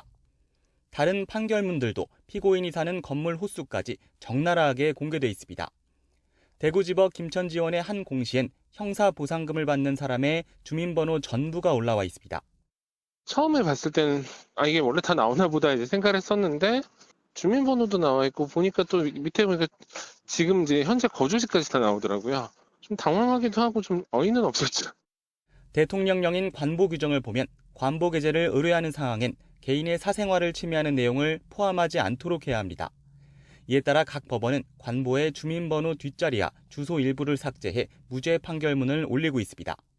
그러나 법원마다 기준이 제각각으로 모호한 규정 때문이란 지적입니다. 2015년 국가인권위원회는 무죄 판결을 관보에 공시할 때 피고인 등 개인정보가 불필요하게 노출되지 않도록 기준을 마련하라고 대법원장에게 권고했습니다. 이후 대법원은 2018년 재심 무죄 판결을 공시할 땐 특정 문서 양식을 적절히 변형해 사용하도록 예규를 바꿨습니다. 문제는 해당 양식에 법원과 사건 번호, 혐의는 익명 처리돼 있지만 피고인의 주민번호나 주소에 대한 내용은 없어 법원 실무자마다 기준이 뒤죽박죽인 겁니다. 법원행정처는 개인정보 침해를 최소화할 수 있는 방안을 검토하겠다고 해명했습니다. 행정안전부는 개인정보 노출을 점검하는 프로그램에서 해당 정보가 걸러지지 않은 것 같다며 YTN 질의 당일 관보를 모두 수정했다고 설명했습니다. 인권위 권고 6년이 지났지만 법원의 개인정보 노출 문제는 아직도 해결되지 않았습니다. 모호한 규정과 자의적인 적용으로 피해는 결국 국민에게 돌아가고 있습니다. YTN 한동우입니다. 김정은 북한 국무위원장이 미국 바이든 행정부 출범 이후 처음으로 대외정책 기조를 공식화했습니다. 김 위원장은 대화와 대결에 다 준비돼 있어야 한다면서 한반도 정세의 안정적 관리를 강조했습니다. 김도원 기자입니다. 북한 노동당 중앙위 전원회의 셋째 날 김정은 국무위원장이 대외정책 방향을 공개했습니다. 김 위원장은 미국 바이든 행정부의 대북 정책 동향을 상세히 분석하고 대응 방향을 밝혔습니다. 평화적 환경과 국가의 안전을 담보해야 한다며 대화와 대결을 모두 언급하고 특히 대결에 더욱 빈틈없이 준비돼 있어야 한다고 강조했습니다. 김 위원장은 그러면서 변화하는 상황에 기민하게 대응해 한반도 정세를 안정적으로 관리하는 데 주력해야 한다고 말했습니다. 미국 바이든 행정부 출범 이후 김 위원장이 북미 관계 등 대외 정책에 대한 입장을 내놓은 건 이번이 처음입니다. 대결을 말하긴 했지만 대내용으로 평가되고 안정적 정세 관리를 내세웠다는 점에서 도발에 나설 가능성은 낮아 보입니다. 김 위원장은 전략적 지위와 능동적 역할을 높이고 유리한 외부 환경을 주동적으로 마련하겠다고 밝혀 앞으로 적극적인 외교 활동에 나설 방침을 시사했습니다. 또 중요한 국제, 지역 문제에 관한 입장과 원칙도 밝혔다고 한 것으로 볼 때 미중 갈등 등에 관한 북한의 방침도 정립한 것으로 보입니다. 전원회의가 마무리되면 후속 조치로 대미, 대남 담화 등을 통해 구체적인 입장이 나올 가능성이 주목됩니다. 통일부는 안정적 정세 관리를 위해 가장 좋은 길은 대화와 협력이라고 거듭 촉구했습니다. YTN 김도훈입니다. 외교부는 P4G 정상회의 개막식 당시 평양 능라도 위성 영상이 포함된 데 대해 영상 제작자 관계자들에 대한 수사 의뢰를 검토하고 있다고 밝혔습니다. 외교부 당국자는 오늘 외교부 조사 결과를 설명하면서 P4G 정상회의 관련 영상을 세밀하게 점검하지 못해 송구하다며 기획단 등 관계자들에 대해서도 책임 경중에 따라 책임을 물을 것이라고 말했습니다.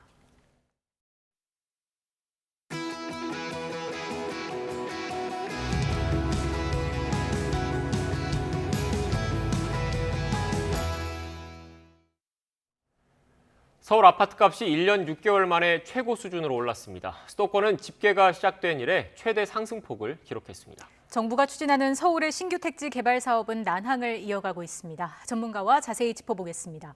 김규정 한국투자증권 자산승계연구소장 나와 있습니다. 어서 오십시오. 네, 안녕하세요. 소장님, 일단 한국부동산원 주간 집계 자료부터 설명을 좀 해주시겠습니까? 네, 6월 14일 기준으로 발표된 주간 아파트 가격 변동률이 서울 기준 0.12%로 발표가 됐습니다. 2019년 12월 이후로 1년 6개월 만에 주간 상승률 수치로는 최고치인데요. 지금 현재 서울 아파트 가격 같은 경우는 4월 중순을 기점으로 해서 재건축 중심의 상승세가 계속해서 가파르게 나타나고 있는 상황인데 현장에서는 거래 물건이 부족해서 수급 불안에 따른 매도 우위 장세, 호가 강세가 계속 나타나는 것으로 조사가 되고 있습니다. 네. 일단 다주택자들 주택을 처분해야 되는 분들의 입장에서는 양도세 중과 유예 기간이 종료가 되면서 처분 매물을 잘 내놓지 않고 있는 상황이어서 실제 거래 현장에서는 물건 부족으로 인한 호가 강세가 좀 더 이어질 것으로 예상이 되고 있고요. 전반적으로 이런 양상이 풀리지 않다 보니 무주택자 혹은 투자자들 중심으로 주택 투자 심리가 계속 강하게 나타나고 있고 가격이 더 오를 수도 있다라는 불안감과 기대감이 공존하고 있는 상황인데 정부가 최근에 6월 초만 해도 이제 금리가 오를 것이고 또 가격도 고점에 접근해 있는 만큼 경계를 해야 된다라는 발언을 했지만 사실상 이런 경계 발언이 시장 심리에 별다른 영향을 주지 못하고 있는 것으로 보여집니다. 여전히 정부의 이제 공급 계획 같은 것들이 좀 난항을 보이는 데다가 선거 등과 맞물려서 규제 완화 같은 것들이 예고돼 있다 보니 가격이 더 오를 거다라는 기대를 하시는 분들이 더 많은 상황이어서 이런 상승세가 이어지는 것으로 분석이 되고 있습니다. 예, 좀 눈에 띄는 지역들을 살펴볼게요. 특히 노원구의 상승률이 높다고요.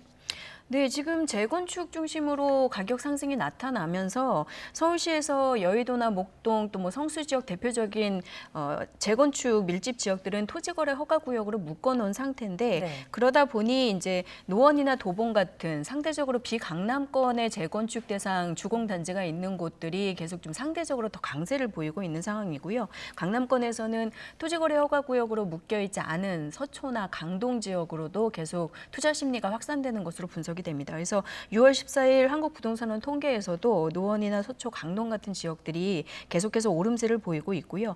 규제 지역으로 묶여 있기는 하지만 서울, 강남권 같은 경우도 계속 뭐 약간의 등락은 있지만 상승세가 몇 주째 이어지고 있는 상황입니다.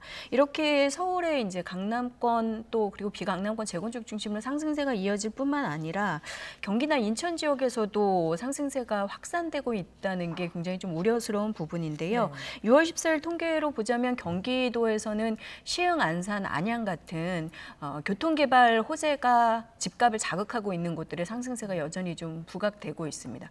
해당 지역들은 신안산선이나 GTX 신호선 같은 최근에 이제 이슈가 됐었던 광역교통망 확장 대상 지역들이다 보니까 이런 것들이 인천 포함해서 상승세를 나타내고 있어서 수도권 역시 최근 기준으로는 가장 높은 주간 상승세를 보이고 있는데 이것이 이제 정부가 계속해서 공급에 박차를 내겠다, 이제 속도를 내겠다라고 발언을 하고는 있지만 그렇게 조기에 시장에 전달이 돼서 심리가 누그러질 수 있을지 좀 여전히 좀 쉽지 않아 보이는 상황입니다. 네. 지금까지 서울을 포함한 수도권 지역 부동산 시장 살펴봤는데 반면에 비수도권 지역에서는 뭐 가격 하락세가 나오는 곳들도 있다면서요? 네, 많지는 않지만 전세 가격이 다른 시장에 비해서 좀 안정적이거나 최근 좀 급등 장세 이후에 피로감을 느끼는 지역에서는 가격이 상대적으로 좀 안정된 모습을 보이거나 혹은 좀 조정되는 곳들도 있는데요. 대표적으로 아마 지금 세종시 같은 경우는 다른 도시들에 비해서는 신규 입주 아파트 물량들이 조금 여유를 보이는 측면도 있어서 전세 가격도 좀 안정돼 있고 최근에 이제 공무원들 특별 분양에 관련된 비리행위, 비행위 등 때문에 제도 변경이라든가 이후에 좀 투기적 수요 감소 이런 것들에 대한 변화가 예상이 되면서 최근에 급등했던 가격보다는 조금씩 하향 안정세를 보이기도 하고 있습니다. 근데 전반적으로는 이런 좀 특수하게 조정을 보이는 곳들보다 여전히 좀 가격 오름을 보이는 도심 지역들이 많다 보니까 정부의 입장에서도 지금 좀 봉착돼 있는 공급 계획들이라던가 택지 지구 지정 문제들 이런 것들이 좀 속도를 내야 되는 상황인데 그 부분도 여전히 좀 여의치 않아서 시장에서는 어떻게 추진이 될 건가 관심을 갖고 지켜보고 있습니다. 네, 일단 어제 홍남기 경제부총리가 주택 공급 최우선 방침을 다시 한번 확인을 했습니다. 신규 택지 사업을 흔들림 없이 추진하겠다 이런 입장을 밝혔는데 사실 또 남아있는 과제도 적지 않은 상황인 거죠.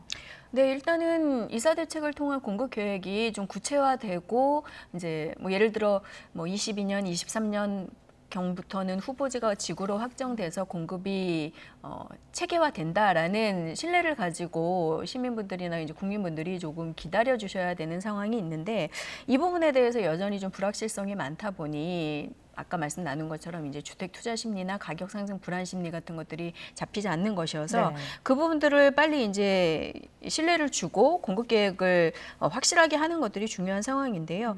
계속해서 이제 뭐 기존의 8사 대책 혹은 2사 대책에서 발표한 공급 계획들 변동 없이 추진할 것이고 속도를 내겠다라고 하고는 있지만 여전히 이제 뭐 주민들의 반발이나 지자체들 인허가권을 가지고 있는 지자체와의 협의 문제라든가 이런 것들이 해결해야 되는 과제로 남아있다 보니 여전히 시장에서는 좀 확실하게 결정되는 데까지는 좀 지켜봐야 된다는 입장들을 가지고 보고 있습니다. 그러다 보니까 시장에서도 이제 공급 계획에 대해서 여전히 좀 이제 의문을 갖고 보시는 분들이 많은데 네. 대표적으로 지금 태릉 골프장 같은 경우가 이제 변동 없이 계속 진행된다고 얘기가 나오고 있고 또 그리고 말씀하신 그 홍남기 부총리의 관계 장관 회의에서도 서울시와 하반기 중에 이제 협의를 마치고 지구 지정이라든가 이런 것들 이제 속도를 내겠다라고 얘기를 하고 있는데 여전히 이제 뭐 시장의 조사나 뭐 뉴스 등을 통해서 보면 서울시의 입장도 그렇고 또 그리고 해당 지역 주민들도 여전히 이제 기존에 발표됐던 공급량보다 축소를 요구하는 네. 목소리를 내고 있어서 이런 부분이 난항이 될 것으로 예상이 됩니다. 네, 앞서 과천 정부청사 유휴 부지에 그 주택을 공급하려고 했던 계획은 과천 주민들의 반대로 일단 사실상 계획이 변경이 됐지 않습니까? 이어서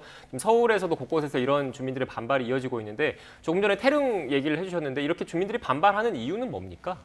일단은 이제 공공주택 공급 부분이 지역의 주택 가격이라던가 아니면 주거 환경이 개선되는데 크게 도움이 되지 못한다라는 인식을 갖고 있어서 뭐 신혼주택이라던가 청년들을 위한 공공 분양이나 공공 임대가 들어오는 것들을 기본적으로 반대하는 목소리들이 좀 있고요. 태릉시시 같은 경우에 기존에 이제 녹지로서의 역할을 했던 부분이 있었던 만큼 그 부분들을 주택 지역으로 바꾸는 것에 대해서 오히려 주거 환경이 더 악화될 수 있다라는 이제 취지의 반대 의견을 내놓고 있는 상황입니다. 그래서 반대로 이제 그런 주택들이 들어오는 대신 지역의 뭔가 상업시설이라던가 아니면 뭐 문화 상업시설, 공연시설 뭐 이런 것들 인프라를 개선한다거나 혹은 공공주택이 늘어나는 만큼 더 악화될 수 있는 교통 문제를 좀 해결할 수 있는 교통 개발 계획이나 개선 계획 같은 것들을 요구하는 목소리들도 있는데 그런 부분이 좀 명확하게 전달되지 않고 단순히 이제 뭐 이해와 협조를 구하는 정도의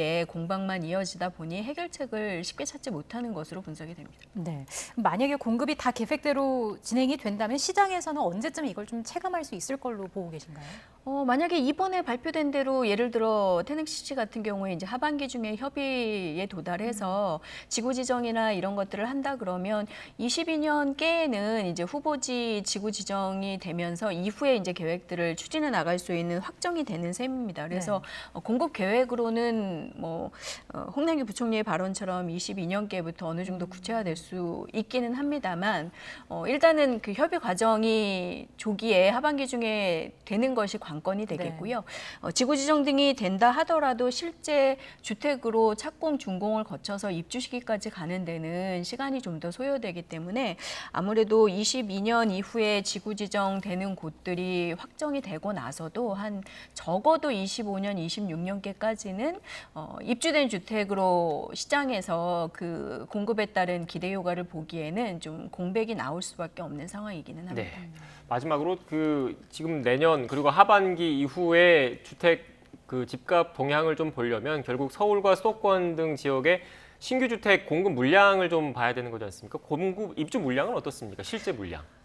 지금 정부 발표로는 올해도 총 전국적으로 하반기에 입주 준공량이 좀 늘면서 46만 채 정도, 그리고 내년에도 한 48만 채 정도라서 평균 입주 준공 주택량과는 크게 차이가 없어서 안정 관리를 할 수 있다라고 되어 있기는 합니다. 근데 상대적으로 민간 공급이라든가 이런 아파트 정비 사업 같은 것들이 계속 좀 부족했던 대도시들이 있기 때문에 신규 민간 아파트 입주 감소가 좀 나타나는 지역을 중심으로는 전세 시장이나 아니면은 매매 거래 시장에서 수급 불안에 따른 매도 우위 장세, 호가 강세가 좀 나타날 가능성이 있습니다. 대표적으로 서울이 지금 올해 한 3만 채 정도, 내년에 한 2만 채 정도 민간 아파트 중심으로는 입주량이 조금 줄어드는 시기이기 때문에 그 시기에 상대적으로 좀 주거 선호 지역이나 투자자들이 몰려 있는 지역에서는 회전 물건 부족에 따른 가격 강세가 좀 우려가 되고 있는 상황입니다. 네, 알겠습니다. 오늘 말씀 여기까지 듣겠습니다.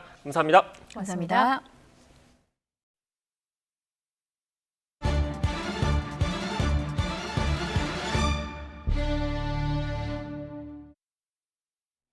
네, 다시 이천 쿠팡 물류센터 화재 관련 소식 전해드리겠습니다. 우선 초기 진화가 이루어진 몇 시간 뒤에 다시 불이 타오른 건 내부 구조물이 무너지면서 다른 물건들에 불이 옮겨 붙었기 때문입니다. 그러면서 소방구조대장도 고립되고 말았습니다. 화재 시간대별 상황을 황보혜경 기자가 정리했습니다.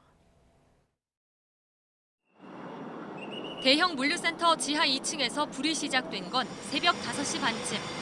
당시 건물 안에 있던 직원 248명이 긴급히 밖으로 대피했습니다.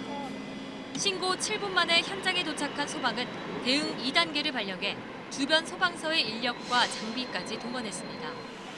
물류센터 내부로 들어가 진화를 시작한 지 3시간 만인 오전 8시 20분쯤 큰 불길을 잡았습니다. 대응 수위도 낮췄습니다. 이렇게 꺼지는 줄 알았던 불은 정오 무렵 다시 타오르기 시작했고 2단계도 재발령했습니다. 종이 상자나 스티커, 비닐 등 많은 물건이 불씨 위로 쏟아져 내려 불을 키운 것으로 보입니다. 내부로 진입했던 소방대원 5명 가운데 구조대장인 소방관은 현장을 빠져나오지 못했습니다. 내부에서 진압 활동을 하다가 적재원들이 무너져 내려서 화염이 갑자기 막 이제 확산이 되고 연기가 돌출되니까 탈출하는 과정에서 이제 한 분이 같이 못 나온 거죠. 시커먼 연기가 계속 피어오르던 물류센터에서 빨간 불꽃이 보이기 시작한 건 오후 6시 반쯤. 불은 건물을 집어삼킬 듯 활활 타오르기 시작했습니다. 밤새 벌인 진화 작업으로 불길은 잦아들었지만 시커먼 연기는 여전히 뿜어져 나오고 있습니다. 건물 외벽까지 조금씩 무너져 내려 인명수색도 어려운 상황입니다. 지금 일부 지금 내부에 그 2층 부분에 예치금이 약간 휘어서 주저앉은 부분이 있거든요. 건물 붕괴 우려가 있어서 건물 안전진단을 하고 그 후에 내 건물 저희 동료 구출팀 진입시켜서 인명수색을 하고. 소방당국은 화재가 주변 건물로 번지지 않도록 밤새 연소 확대 방지 작업을 벌였습니다. YTN 황보혜경입니다. 이천 쿠팡 물류센터의 최초 발화 지점은 지하 2층 물류창고였는데 내부 CCTV에 불꽃이 있는 장면이 포착됐습니다. 전기 콘센트에서 시작이 된 것으로 보이는데 과열이나 합선이 원인이라는 추정이 나옵니다. 보도에 김대겸 기자입니다. 배송 물품이 가득 쌓여 있는 철제 선반 옆쪽으로 하얀 연기가 피어오르더니 1분도 지나지 않아 금세 불꽃이 보입니다. 새벽 5시 20분쯤 발화 지점으로 추정되는 지하 2층 물류창고 CCTV에 포착된 장면입니다. 지하 2층 내부에 그 3단 철제가 되어 있는데 그 3단 부분에서 확인되고 있는데 이거는 계속 앞으로 추후에도 확인해 봐야 될 상황입니다.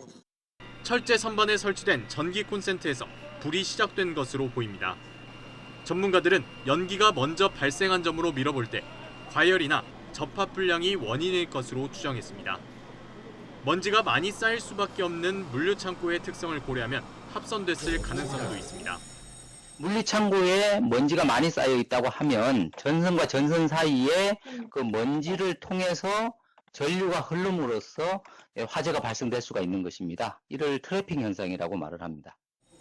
전문가들은 또 많은 양의 물품이 다닥다닥 붙어있는 환경이라 작은 불씨가 큰 불로 번지는데 오래 걸리지 않았을 것으로 분석했습니다. 물건이 다 탈 때까지 불이 꺼지기 어려울 것이란 예상도 나옵니다. 가연물들이 집적돼 있고, 그다음에 선반 등을 이용해서 물건들을 굉장히 많이씩 과다하게 쌓아놓는 이런 상황들, 그래서 급격하게 연소하거나 장시간 연속적으로 연소가 이어질 가능성이 높다. 경찰과 소방은 불이 완전히 꺼지고 나면 합동 감식을 통해 정확한 화재 원인을 밝힐 예정입니다. YTN 김대겸입니다. 이천 쿠팡 물류센터에서 난 불이 좀처럼 잡히지 않는 이유에는 구조 문제도 있습니다. 센터 내부가 미로처럼 복잡한 데다가 정문으로만 진입이 가능한 지형도 진화의 걸림돌이 되고 있습니다. 박희재 기자가 보도합니다. 소방 호스에서 뿜어져 나오는 세찬 물길이 미미하게 느껴질 정도로 거대한 물류센터. 규모가 큰 데다 내부 구조가 미로처럼 돼 있어 진화의 난항을 겪었습니다. 특히 불이 시작된 지하 2층은 철제 구조물을 이용해 3개 공간으로 또다시 나뉘어 있었습니다. 그만큼 복잡한 곳에 많은 물건이 쌓여 있던 겁니다. 컨베이어 벨트가 곳곳에 설치돼 있던 것도 소방대원들 이동을 어렵게 하는 장애물이 됐습니다. 소화기 용액이 잘 닿지 않는 구석도 많은 것으로 전해졌습니다. 안에가 그냥 이렇게 뻥 뚫린 길이 아니라 상당히 미로 구조예요. 이렇게 컨베이어 벨트도 있고 그 라켓식으로 이렇게 선반도 있고 그래서 그냥 직선으로 쭉 들어갈 수 있는 구조가 아니라 이렇게 꺾여서 계속 막 들어가야 되기 때문에. 게다가 덕평 쿠팡 물류센터는 양옆과 뒤편에 도로가 나 있지 않습니다. 대규모 건물인데도 소방대원과 차량이 정문 방향으로만 진입이 가능한 구조인 겁니다. 이 때문에 사방에서 한꺼번에 물을 뿌리며 진화할 수 없었습니다. 이 센터 건물은 샌드위치 패널 소재로 지어지지는 않은 것으로 나타났지만 다른 구조적 문제들이 엎친 데 덮쳐 화재를 키운 원인이 됐습니다. YTN 박희재입니다. 물류센터에 큰 불이 난 쿠팡은 배송에 차질이 있을 것으로 보입니다. 사건 사고가 잇따르는 가운데 김범석 의장의 한국법인 사임 소식이 전해지면서 여러 해석이 나옵니다. 조용성 기자입니다. 지상 4층, 지하 2층, 전체 면적 12만 7천 제곱미터 규모 물류센터에 난 대형 화재. 쿠팡은 물류 차질이 불가피할 것으로 보고 있습니다. 그러면서 다른 센터에서 배송을 분담하고 있다며 주문 배송 상품 지연에 따른 고객 불편이 최소화되도록 하고 있다고 설명했습니다.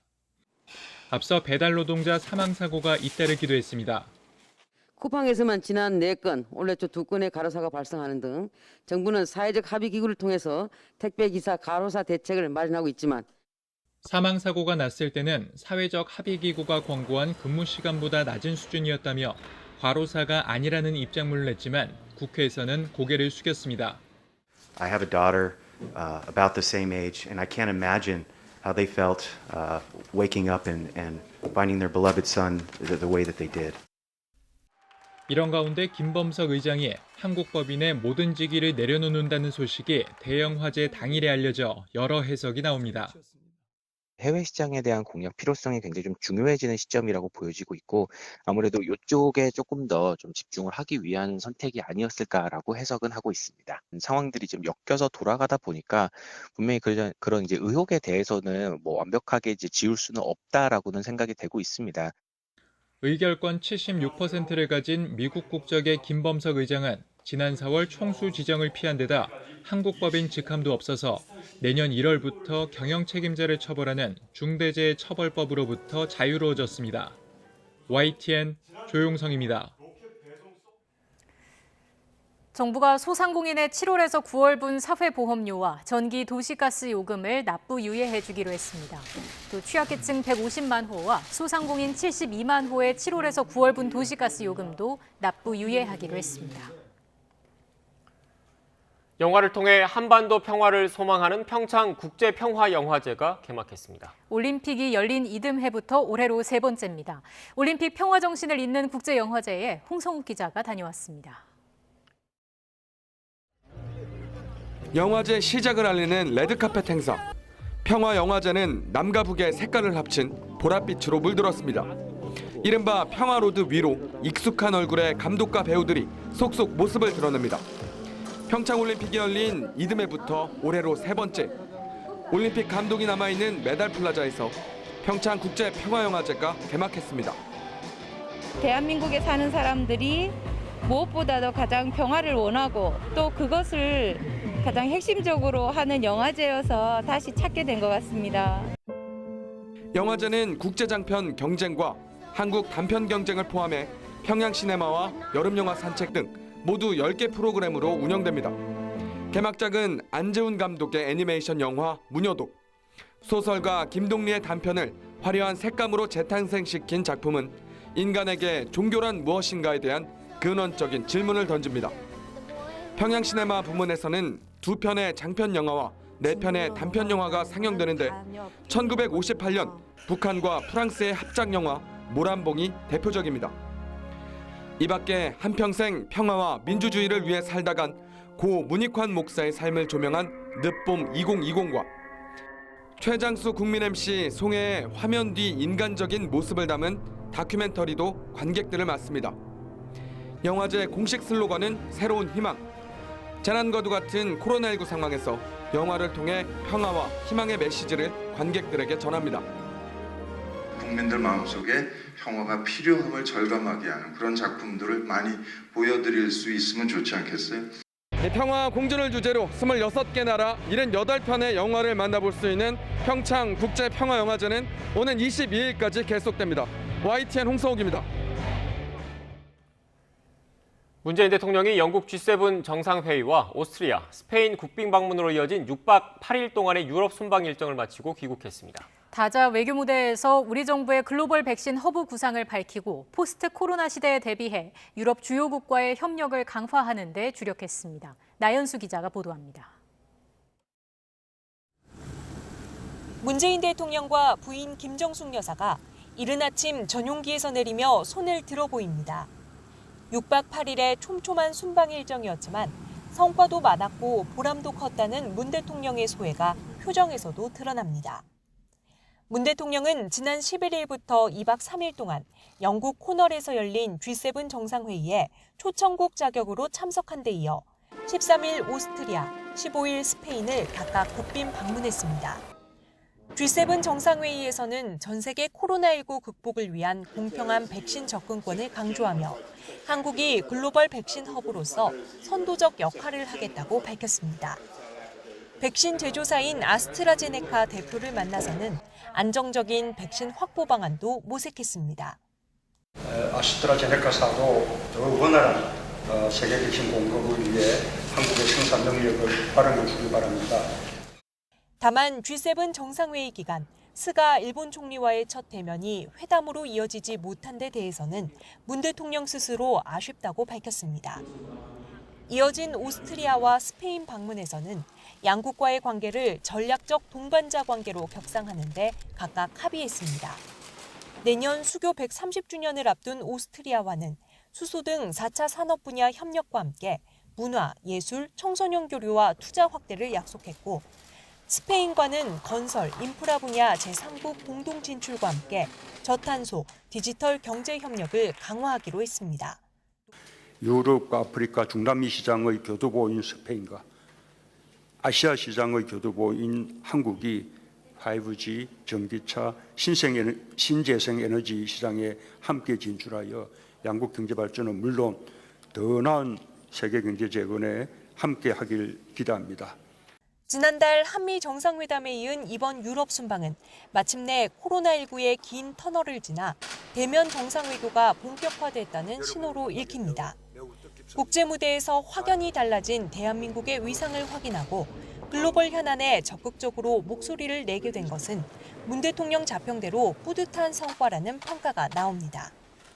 순방 기간 이어진 각국 정상과의 크고 작은 회담을 통해 한반도 평화 프로세스에 대한 국제사회의 지지를 재확인한 것도 나름의 성과로 꼽을 수 있습니다. YTN 나연수입니다. 문재인 대통령이 스페인 상원 도서관에 소장된 조선 왕국전도에 대해서 독도가 한국의 영토임을 보여주는 사료라고 밝힌 것에 대해 일본 집권 자민당에서 반론이 나왔다고 교도통신이 보도했습니다. 자민당 외교부회에선 문 대통령의 발언에 대해 지도에 그려진 섬은 독도와는 완전히 다른 것이라는 반론이 이어진 것으로 전해졌습니다. 또 일본 외무성은 스페인 주재 일본 대사관을 통해 사실관계를 확인하겠다는 의향을 밝힌 것으로 알려졌습니다. 이스라엘이 새 정부가 들어선 이후 이틀 연속 팔레스타인 가자 지구를 공습해 또다시 긴장이 고조되고 있습니다. 이스라엘군은 이번 공습이 가자 지구에서 이스라엘로 날려보낸 방화용 풍선에 대한 대응이라고 밝혔습니다. 보도에 최문석 기자입니다. 팔레스타인 가자 지구입니다. 어둠 속에서 굉음과 함께 갑자기 섬광이 번쩍입니다. 팔레스타인 무장정파 하마스 건물에 대한 이스라엘군의 폭격이 감행된 것입니다. 이스라엘군의 공습은 이틀 연속 이루어졌습니다. 이번에는 하마스도 기관총 사격으로 대응했습니다. 공습에 나선 전투기를 조준한 것으로 보입니다. 이번 공습으로 인한 사상자 발생 여부는 확인되지 않고 있습니다. 앞서 수요일에도 이스라엘군은 가자 지구내 하마스 군시설을 공습했습니다. 이스라엘군은 가자 지구에서 이스라엘 남부로 날아온 방화용 풍선에 대한 대응이라고 밝혔습니다. 하마스 측이 날려보낸 방화 풍선으로 이스라엘 남부 지역에 28건의 화재가 잇따랐습니다. 풍선 공격은 이스라엘 강경 우익 단체가 지난 15일 동예루살렘에서 이스라엘 국기 행진을 벌인 이후 감행됐습니다. 이 행사는 동예루살렘을 이스라엘에 빼앗겼다고 생각하는 팔레스타인들에게는 도발 행위로 간주되고 있습니다. ونحن اليوم مستمرون بإذن الله طالما استمر العدو في حماقته وعدم التراجع عن جهيته ضد أبناء شعبنا في القدس المحتل. 이번 공습은 이스라엘과 하마스가 지난달 20일 휴전한 지 26일 만에 이루어진 것입니다. 무엇보다 극우 성향의 나프탈리 베네트 신임 이스라엘 총리가 취임 이틀 만에 공습을 승인했다는 점에서 또다시 긴장감이 고조되고 있습니다. YTN 최문석입니다. 쿠데타 이후 5개월째로 접어든 미얀마에서 최근 군부와 반군부 세력이 각각 연루된 것으로 알려진 인명피해 사건이 잇따라 발생하면서 유엔이 우려의 목소리를 내고 나섰습니다. 유엔 미얀마 사무소는 현지 시간 17일 성명을 내고 소수민족 반군 세력이 민간인 25명을 처형했다는 주장과 군경이 마을을 통째로 불태웠다는 보도와 관련해 인권 유린 상황 악화의 우려를 표명했다고 AP통신 등 외신이 보도했습니다. 유엔은 성명에서 군부와 반군부 진영에 의해 자행된 것으로 알려진 인권 유린 행위들을 거론하면서 현재 모든 위기와 관련된 이들은 국제적인 인권 규범과 기준을 존중해야 한다고 촉구했습니다. 비구름이 물러가고 흐린 하늘이 이어지고 있습니다. 주말인 내일은 다시 맑은 하늘 드러나겠고요. 기온이 30도 안팎까지 오르면서 덥겠습니다. 내일 서울의 한낮 기온 27도, 모레는 29도까지 오르겠습니다. 내일 전국 하늘 맑겠습니다. 다만 아침까지 내일 곳곳에 안개가 짙게 끼겠고요. 낮 동안 자외선 지수가 매우 높은 수준 보이겠습니다. 내일 낮 기온은 오늘보다 3에서 4도가량 높겠습니다. 서울 낮 기온 27도, 대전 28도, 대구 30도로 예상됩니다. 요즘 비가 내렸다 그쳤다 날씨가 참 변덕스러운데요. 올해 장마는 예년보다 일주일가량 늦어진 6월 말쯤 시작될 것으로 보입니다. 다만 국지적으로 강한 비가 쏟아질 가능성이 있어 미리 대비해 주셔야겠습니다. 지금까지 날씨 정보였습니다. 더 뉴스 마치겠습니다. 저희는 다음 주에 다시 뵙겠습니다. 고맙습니다.